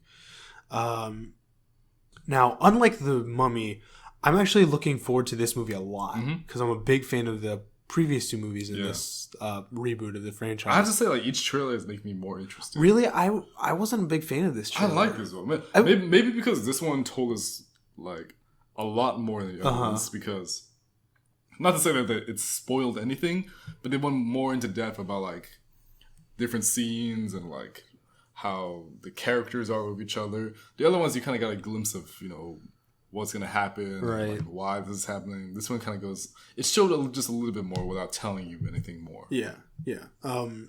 Again, like, this didn't do anything to make me say, like, oh, this movie is going to be bad now. Yeah. It just didn't do anything to really hype me up for it anymore. But I'm already really hyped for it, so it's okay. The one thing, probably the one big takeaway that I got from this trailer is that there was one gorilla who has defected from the apes to the human side. I think that could be an interesting take. Yeah, because it makes sense, because I remember the first time we were watching the trailer that we were noticing that a gorilla was helping out the humans. We're like, what's that about? Yeah. But then it's also wondering, why are these humans attacking these humans? Right? Yeah. So I don't know. We'll see. We're all apes, Alex. Okay. Moving on, we watched the trailer for It. Now, this trailer came out like a couple weeks ago. This was on the earlier end of trailers that we're trying to catch up on. And I remember when it came out, like people were like freaking out about it. They're like, "Oh, this trailer looks amazing! Like, oh, this movie's gonna be super scary." And maybe my expectations were just too high going into it, but I just wasn't. It didn't come off as amazing as everyone was making it sound. That's totally fine, because when I first saw this, I thought the same thing too. Probably the creepiest thing was when they were looking through the slide projector, and then it just starts playing without them. Yeah. I'll admit that, like in context, that's very creepy. Right. But it was more like a chilling. It didn't scare me. You know what I mean? Yeah. Because I know a lot of people are like, "Oh my god, this is the scariest thing ever," and I was watching it. I'm like, it's fine. Yeah. Now stepping away from, movies a little bit, how do you feel about clowns in real life? I'm okay with them. I'm not a huge fan. Yeah. You know what I mean? Yeah, that's how I feel. When I was a kid, they freaked me out. Now I'm just like, no. Like, no, as in like, I'm scared of you. Just like, no, just like, I don't want to be around clowns. And then we had the whole clown scare, like, last year when that was weird. Yeah, I know, right? It got worse when people like began to fight back against clowns. So people thought there was gonna be like a huge clown genocide. Anyway, so yeah, like Brandon, I'm not like particularly afraid of clowns. I'm not a huge fan of clowns, but I also never really met a clown in real life. Yeah. So, maybe I can get along with the clown. Maybe I could be a clown. I don't think you want to be a clown. No, I don't. But my point in this is that because I'm not predisposed to be afraid of clowns, I feel like this movie is already not as scary to me as it is to a lot of other people who are genuinely freaked out by clowns. Yeah. One of my favorite tweets ever, and I don't know who it was from, but it was like one of the most cutting insults you can deliver to a person is say, "Who's this clown?" Because A, it implies they're a clown, and B, not even one of the better known clowns. Yeah. Not bad. Yeah. So keep that in your back pocket next time you need to insult somebody. I will. All right. Moving on. We watched the trailer for Valerian and the City of a Thousand Planets. Yeah, got that right. I still have no idea what this movie is about. Yeah, same. Visually, it looks fantastic. Yep. I will say that. Like visually, it looks amazing. The rest of it, I have no idea what's about. So there's this city... And it's a like conglomeration of like 1,000 different cultures and knowledge, and it's supposed to be like a utopia, and now it's under attack after 1,000 years. Yeah. So I'm probably not going to see this movie in theaters. I might check it out at some point. Yeah. Probably without Robin, because she really doesn't like Cara. What's her last name? I don't know. I know the last name. I don't know how to pronounce it. Yeah. Devin. Delavigny or something like that. The Enchantress. We'll just leave it at that. I know her from Paper Towns. I never saw it. And then The Enchantress. Yeah. But yeah, just every time she looks at her, she's like, Robin just obsesses about her eyebrows. Is it because they look too mean? They're too bold? They're too thick. I don't think so. I think they look fine. I think they're toned down in this movie. I feel like in other movies, like in Paper Towns, that was the first time I remember like looking at her and remembering her later. I think she was in other stuff that I'd seen before, but not really a big name. But in Paper Towns, I remember her eyebrows were like crazy. Super, yeah. But anyway, that who cares about that? But yeah, Valerian looks all right. Then we watched the trailer for Spider-Man Homecoming. And I kind of hate to admit it, but this was a pretty darn good trailer. I know, right? I'm getting a little bit excited for this movie now. I don't know what it is about it, but it was good. I liked it. So where to start? Just basic premise of the movie. Talked about, classic neighborhood Spider-Man. He goes on doing Spider-Man things. His friend finds out that he's the Spider-Man. He wants to be part of the Avengers, but Tony doesn't really want that for him. Right. And then it's just kind of more of him like wanting to be more of a big name superhero. And then you kind of see how it kind of backfires. Right. And you see more of the Vulture And you kind of see some of the consequences, and Peter Parker kind of realizing that being a superhero really isn't all that glamorous. Like, there's a dark side to all the heroism. Yeah, and so you're saying there's a great responsibility. There is. And what I liked about it, like, is that first of all, I actually do like that Iron Man is in this movie. Second of all, I do like that Iron Man is teaching him about that. I do wish, like, I mean, I feel actually split about this part because there's a part in the trailer where he says that I'm gonna need the suit back. Right. And at first I was like, why would they say that in the trailer now? But then at the same time I thought about, that's pretty interesting because, like, that's gonna make you wonder, like, how is he gonna solve all these problems? Right. And then you see, if you remember from Civil War when he showed him, like, some of the parts where he used to, like, wear from his original suit before Tony made the suit for him. And then I thought, like, you know what, this is great because you're taking away a vital tool for the superhero. Mm-hmm. How is he gonna solve this problem? And just everything. I like the way that, you know, it's compiled. It was funny. It was fun. You know, there are a bunch of action sequences. His chubby friend got to try on the suit. It was hilarious. His friend asked him if he could summon an army of spiders and everything. Like, I relate to this movie because as a kid, I probably would do that same thing. Yeah, everything Brandon just said. It just looks, I don't know. I feel like they were capturing the right tone for a Spider-Man movie. You know what? That's probably right. They're capturing it now. I know people thought about that with the Andrew Garfield Yeah, one. I did think that. And I haven't seen it, so I can't really make the judgment. So I hope they do this right. I mean, I feel bad because I know Andrew Garfield really liked being Spider-Man. I don't know. But yeah, the early July comes out, so be on the lookout for that. Then we watched the trailer for Justice League. How did you feel about this trailer? I liked the trailer. It was better than I was expecting.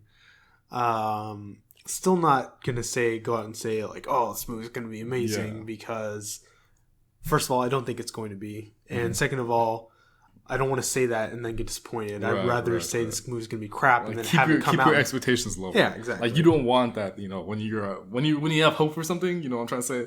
Yeah. Like, you have this immense, like, level of, like, this is gonna be awesome, this is gonna be great, and then you just rise up that hill and then you just come crashing down. Like, there's nowhere else up to go because all your dreams and aspirations have been destroyed at that point. Wow, that got really dark. But yes, exactly. I live it every day. Oh, that's so bad.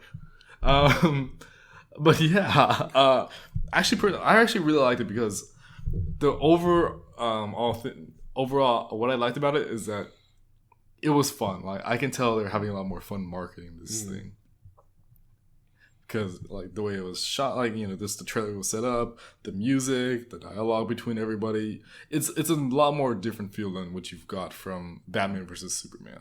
And I haven't seen Suicide Squad. I want to say, like, it's kind of similar to, like, the way they did it with Suicide Squad. Yeah, that's what I was about to counter with, was that, yeah, they did the same thing with Suicide Squad. They had these really fun, punchy trailers, and then the end result was... There was some of that, but it was a much more serious toned movie than they had sold me on. So, I don't know. This Justice League trailer is... I mean, you kind of just have to watch it for yourself, really, because there's a lot going on, and the best way for you to absorb it is to watch it. Yeah. But I mean, it was nice to see all the characters, like, doing their own thing. Yeah. And coming together. It was cool to see the parademons. Yeah. And just, like, everybody just kind of doing their own special thing, which I really liked. Cyborg has a mask now, which it's weird. I don't really know how I feel about that, because I think this version of Cyborg that they have, his face is his only human part, at least that we can see. Like, obviously he still has the brain and probably has a human heart, but the rest of it looks to be metallic, right? Because I know, like, sometimes, like, his biceps are still... Right. But then I found out that it's just kind of synthetic. It's not actually really... Oh, really? Yeah, like, I remember... Just take, for example, like, Teen Titans. The cartoon. He took off his arm, and, like, the bicep was still there. It's, like, kind of like, with toys, you can, like, just detach it. It was basically the same thing. Okay. So, sometimes, like, his still have his whole arm. Other times, it's just basically the internal organs in his head. You know what I mean? Yeah. Okay. Well, anyway, my point was that they covered up like the one human part of him, and I just. I mean, it would make sense as to like why he would want to cover it up. Yeah, I know. My beautiful face. Yeah. But yeah, that's Justice League. Okay, we might regret talking about this, but we're gonna talk about it anyway. Watch the teaser, and out of all the teasers we've ever watched, this might be the most pointless teaser we've ever seen. But it was a teaser for the upcoming Defenders Netflix TV show.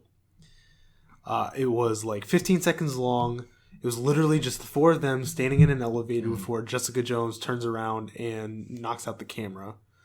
Yep.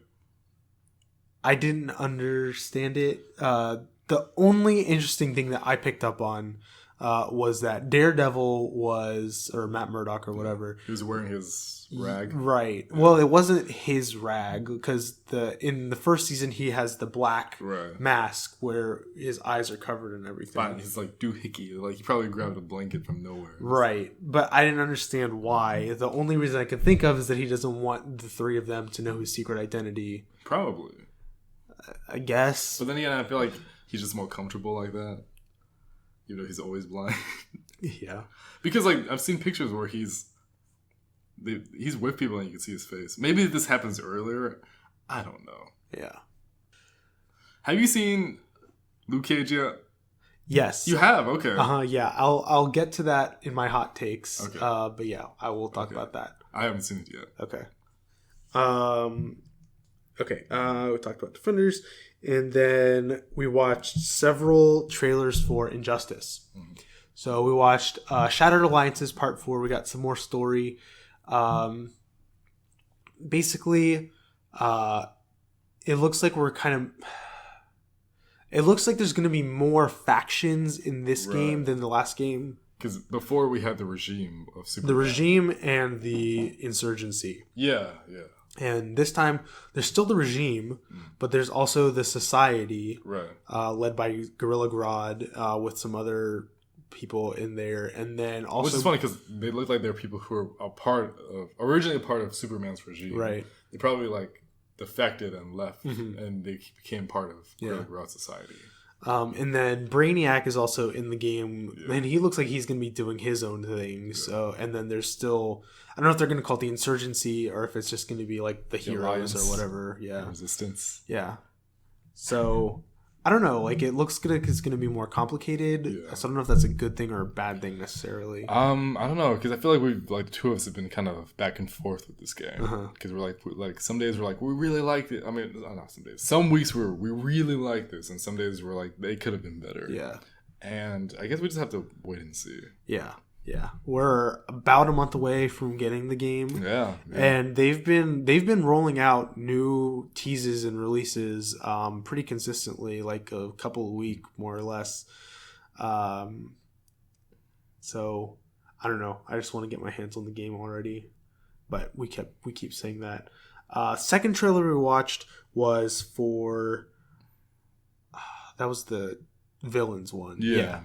So it was just like a sizzle reel showing off Bane, Scarecrow, Captain Cold, and somebody else. Gorilla Grodd. Yeah, that's right. So yeah, just kind of some, punches and freeze guns and that sort of thing. It was nothing great. That was the most we saw of Scarecrow. Which I'm actually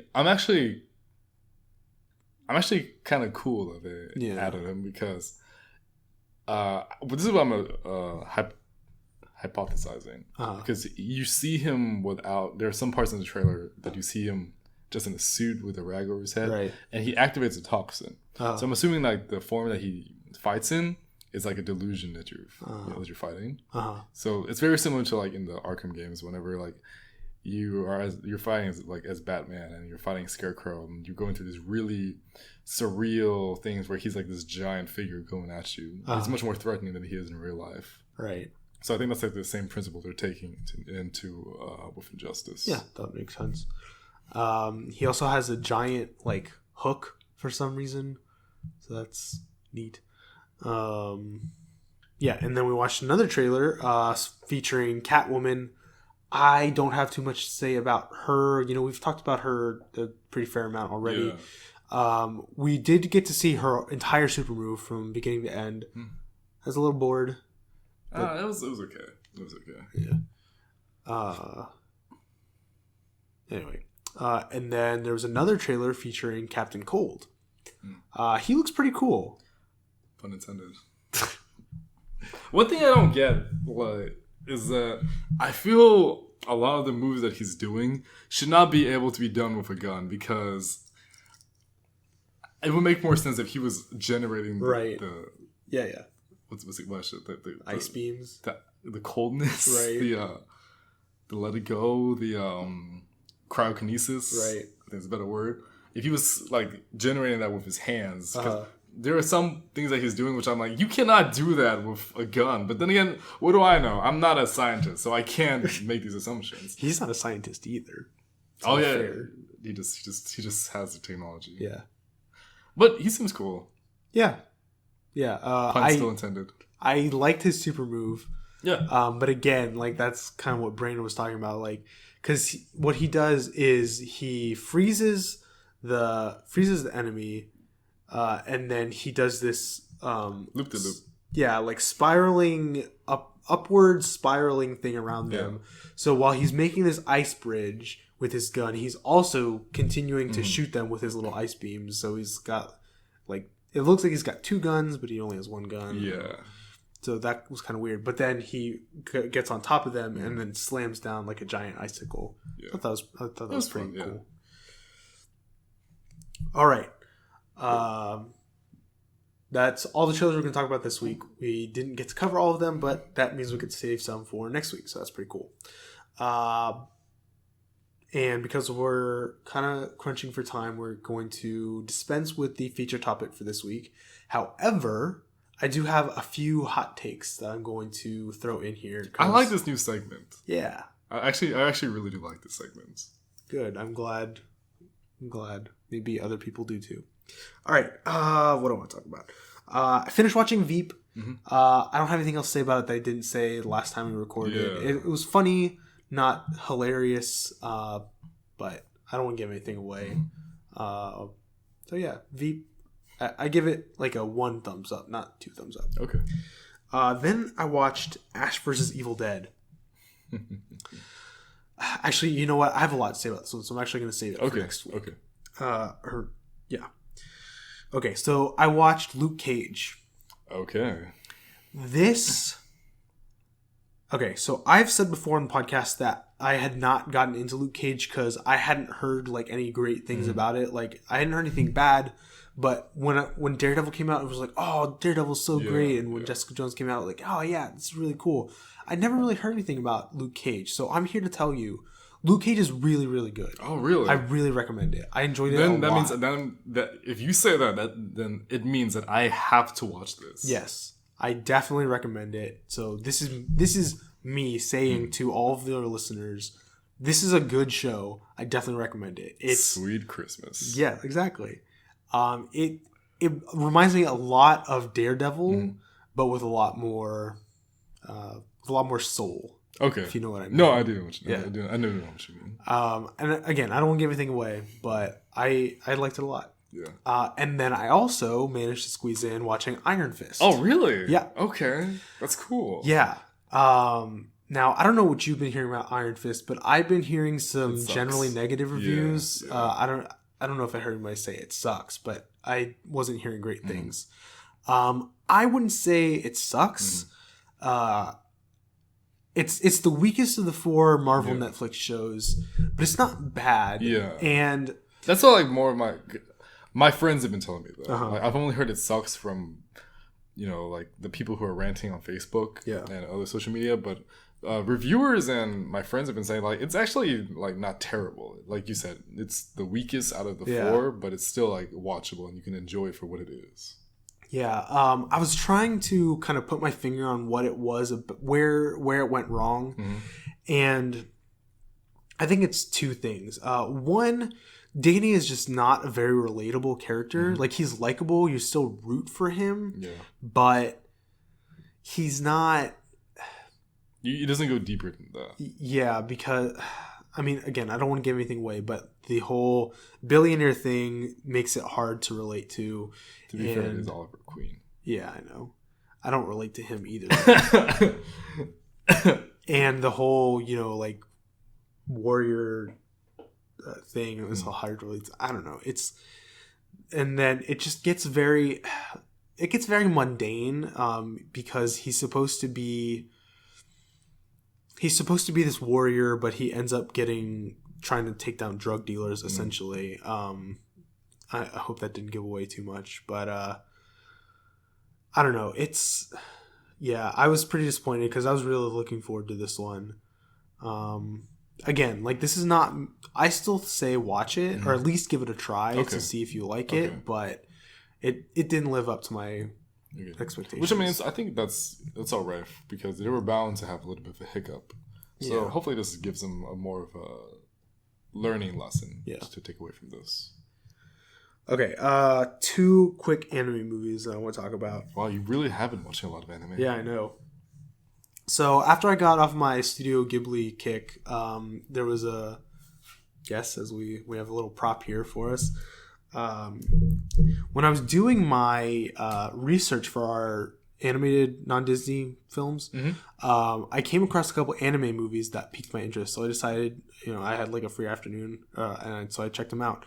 So the first one I watched was called Perfect Blue. Okay. Have you ever heard of this one? I've heard of it. I haven't seen it. Okay.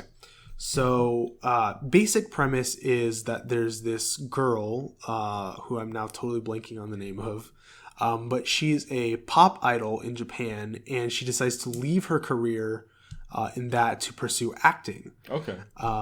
Sweet. And like so every other pop star. Yeah. And so the movie is following her struggling with that transition. And basically she's kind of losing touch with reality while she's doing that. It reminded me a lot of Black Swan, if you've ever seen that. Oh, dang, that's dark. Yeah. Have you seen Black Swan? I've seen part of that. Okay.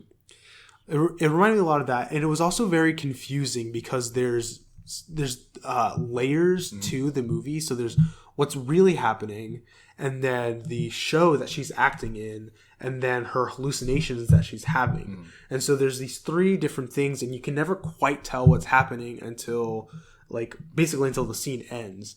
And so it just makes it it's like kind of confusing, but also makes it interesting at the same time. So it was weird, but I kind of dug it. I wasn't a huge fan of the ending, but I don't want to spoil it. And then I watched another movie called Akira. Now, I don't know. Oh, okay. I don't know how well known this movie is. I follow some t-shirt sites that sell like crossover tees, and this is a very popular one to portray, imitate. Yeah. Because I guess it's probably the poster. This was never in the show or in the movie, but he rides a motorcycle, and it's the main character walking towards his motorcycle with his back facing away from the camera. And so you'll see some like Harry Potter walking towards his broomstick, or like Boba Fett going towards Slave One. Yeah, or like Logan walking towards a motorcycle, that kind of thing. That's the only. No, I've seen one of SpongeBob going towards the paddy wagon. Of course. Yeah. So that was the only context I had for this movie. I didn't really know what it was about. Basically, Akira is this like ancient life force that's very powerful and has been contained by the government. And due to a confluence of events, it gets out, and this one kid becomes super powerful and crazy, and things just go badly from there. It was okay. There was boring in some parts. Like I started to nod off at some points, but the ending was pretty jam-packed with some action. I will say that, but it was a thing. I actually really want to see this because I know almost universally it's considered like one of the must-sees of animes. So I really need to get around to seeing this one. Yeah. Out of all of the anime movies that I've been watching recently, I would say probably like Spirited Away the best. The most intriguing plot for me was probably Perfect Blue. Okay. Just because, again, the layers made it a very interesting movie to analyze. But again, I don't want to give anything away. So, yeah, those are my hot takes for this week. I've got some more that I'm gonna save for time's sake, and I'm sure I'll watch some more stuff in between then. So I'll have some more for whenever we record our next episode. So before we get to our fanfic fights for this week, we actually got another email. Yay! And this time it is from Kenzie. Okay, so she says, "Hey guys, here's my own 5 animated movies that are not from Disney, that are not among those you already listed. Land Before Time and Prince of Egypt were my jam, with 2 exclamation points. Disclaimer, these are not in any particular order. So the first one she lists is Rugrats in Paris. Oh, nice one. Classic, wacky little kids let loose in Paris. Touches on family themes with the wedding at the beginning of the movie, as well as Chucky's understanding of family throughout. Charming and quirky." I like that one. That's a good choice. Yeah, man. I know I've seen this movie, but that was a long time ago. Yeah. Although I think, just based on what I remember, I think I like the first Rugrats movie Really? better. I like the second one better. Yeah? Okay. Yeah. Maybe I'll have to watch them again. Then she has Jonah, a VeggieTales movie. Definitely have some nostalgia of seeing this in the theater with my dad, but I could watch this over and over and over. The DVD has great bonus features, including a commentary with Mr. Lund that makes so much more sense as an adult than as a child. A great presentation of the Jonah story and how we can't run away from our problems. I've never seen this. I feel bad about saying this, but I've never seen VeggieTales. Yeah, I think I've seen like one episode of VeggieTales, and like I've listened to some of the songs and stuff. But yeah, I think I was a little too old for when VeggieTales came out. Like I kind of missed that whole generational thing, kind of like Dora the Explorer. Like by the time that came out, I was too old for that. I feel bad for saying, but I still watched Dora the Explorer when it came out. Okay. No judgment here. Thanks. Okay. Next one is Fern Gully. Fairies and a strong environmental theme. So fun. I loved watching this growing up, especially with my cousins. I think I've seen this one, but I'm not sure. Confidently, I can't say that. Yeah, I've definitely heard of it, and I can like picture the people in my mind, but I don't know if I've seen it, honestly. All right, and then she has Ice Age. I was obsessed. Good one. I own all the Ice Age movies. The character development and odd pack mentality are great, plus the music. And let's just talk about Scrat, who is hilarious. That's true. So I have seen Ice Age. I might have seen the second one. Mm-hmm. I don't know about. I've seen up to that. 3. I've seen up to 3. Yeah, I don't know. I never really got the whole Ice Age thing though. I can understand that. I mean, it wasn't bad. I don't know. All right, and then the last one she has is Barbie and the Nutcracker. Listen, this was a big deal. This was the first Barbie movie made in this style and was the beginning of an era. The animation may not hold up, but the story and music does, which I know is not original to Barbie. But this movie also sparked a love for dance for many a little girl. It's feel good. It's classic. This, Barbie as Rapunzel, Barbie in Swan Lake, and Barbie and Princess and the Pauper are the best of the Barbie movies. After that, they get cray. So, I've actually seen this movie. Really? Yeah. I have a little sister. Mm-hmm. She's 3 years younger than I am. And she once upon a time, was a Barbie girl. Let me rephrase. She liked Barbie. And my mom must have bought her this movie. And I watched it. I don't remember it super well.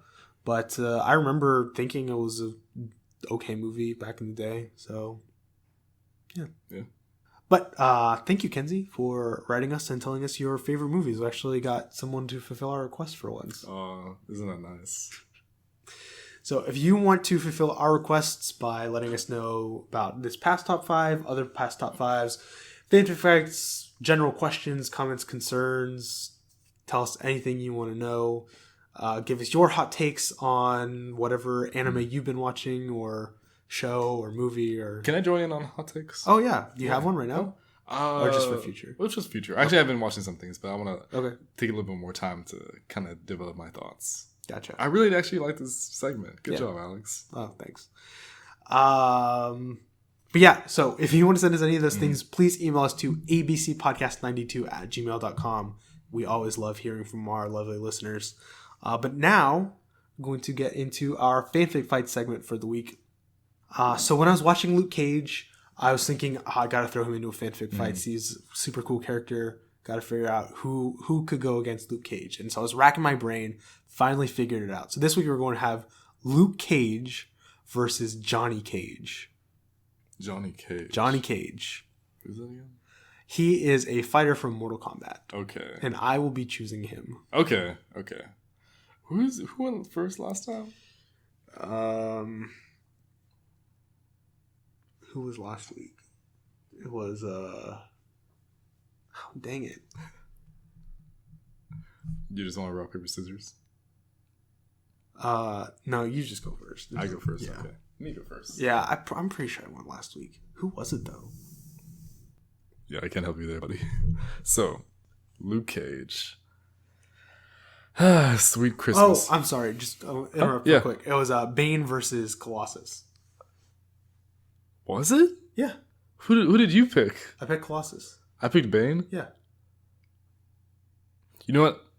It's not that I don't believe you, it's just I don't remember. Because I was so sick that day. Yeah. And I'm just like... And buzzed. I actually wasn't buzzed. Oh, really? Yeah, just sick. I didn't drink that much. It was just like, what? You said you were like, oh, I'm really feeling it right now. Yeah, but like when I'm buzzed, it doesn't mean I forget I'm out of it. Okay. I remember everything. I remember everything when I'm buzzed. Okay. I remember our whole like episode when we recorded it. I do too. And I was way more gone than you. Yeah. Anyway, whatever. Just talk about this big tangent. So Luke Cage. Back before I was to say, Sweet Christmas. I love Luke Cage. He's awesome.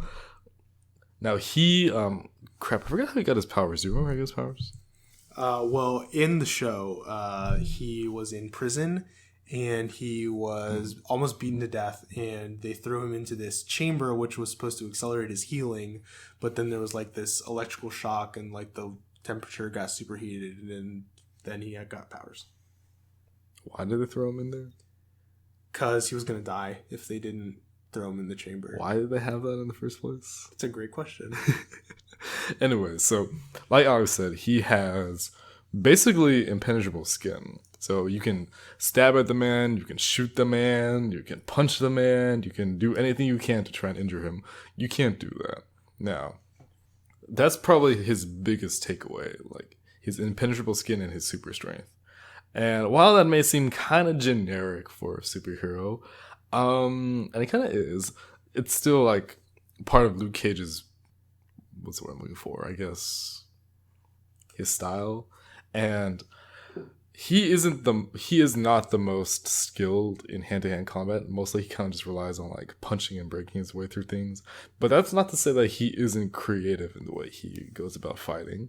Now, I don't know too much about Johnny Cage, and I feel like this is a very unfair fight, but I still will make the case with Luke Cage, because one, Luke is awesome, and like I've said before, like you don't know, read some of his comics. It's just so fun. Now, back to what I was saying.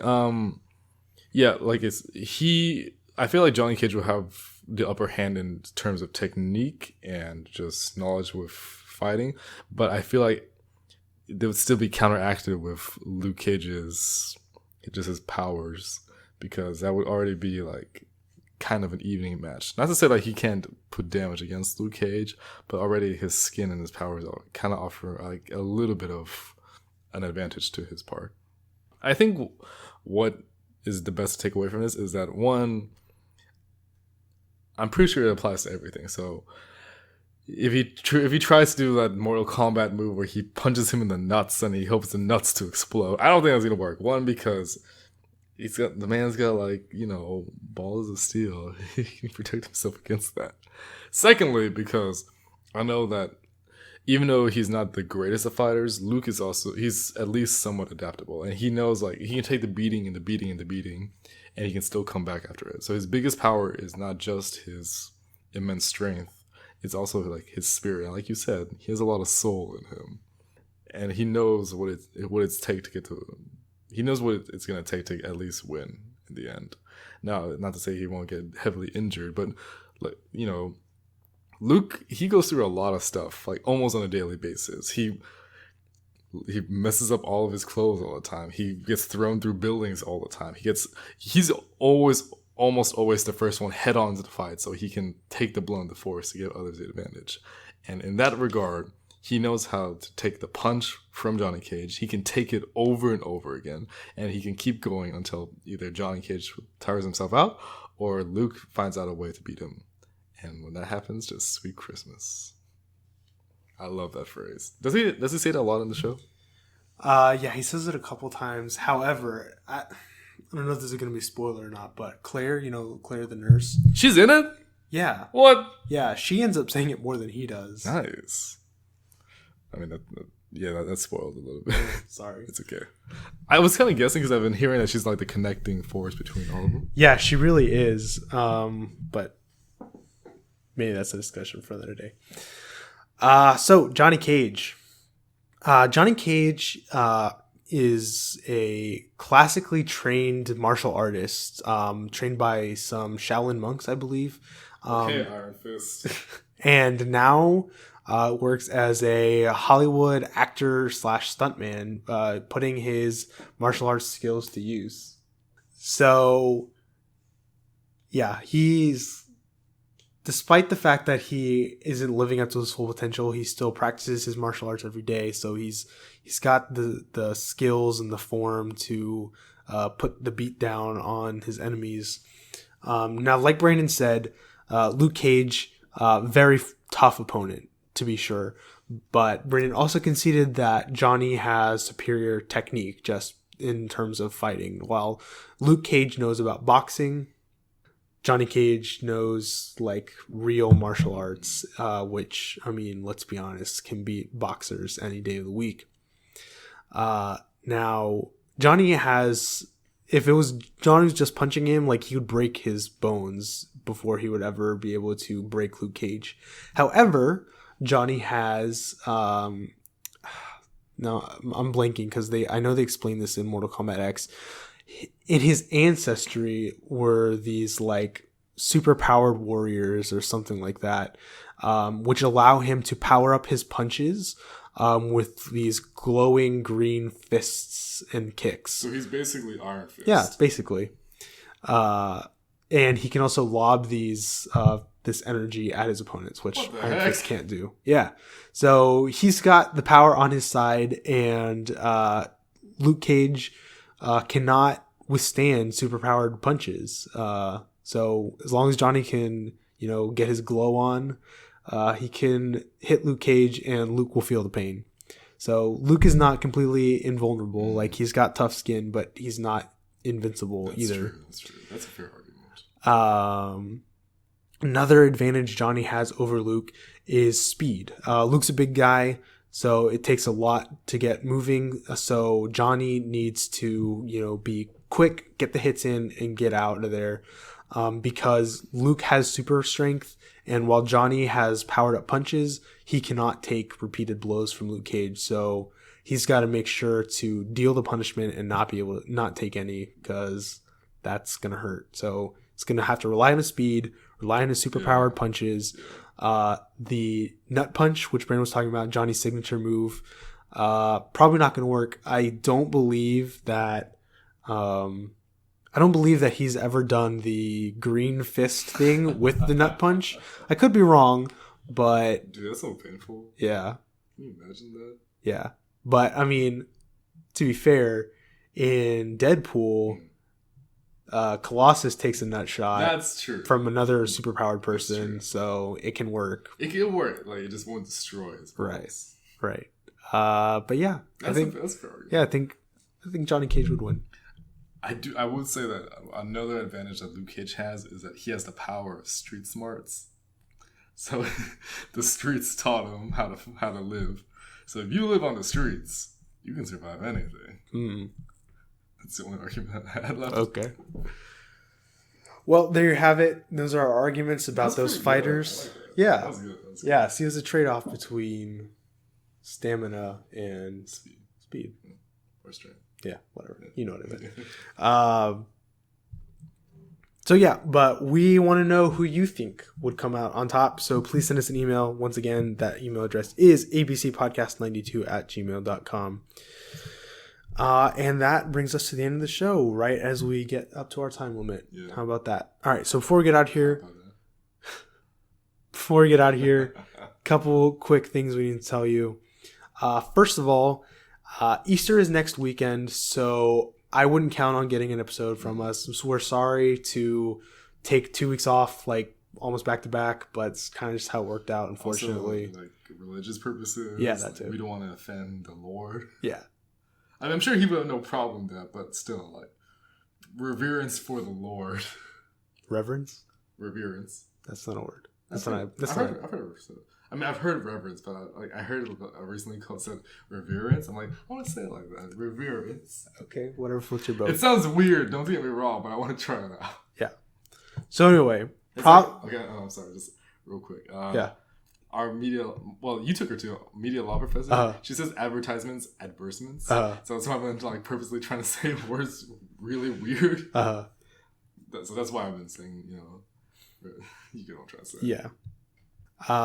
So anyway, probably don't count on a new episode next weekend. Maybe we'll surprise you, but no guarantee.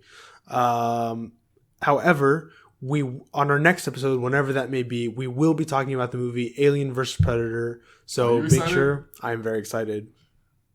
I want us to both geek out when we talk about this movie. Okay.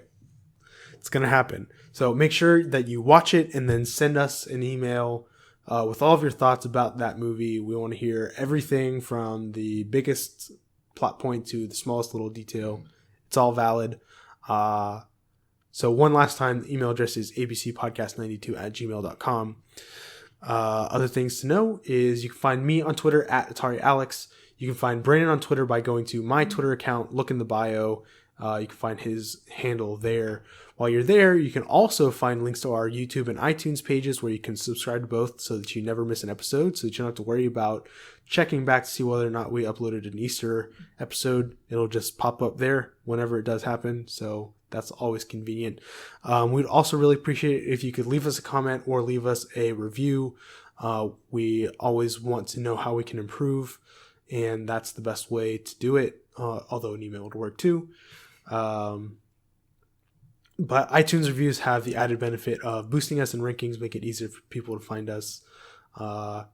Probably pretty low in the rankings, which, you know, is fine by me, but being higher in the rankings would be fine by me too.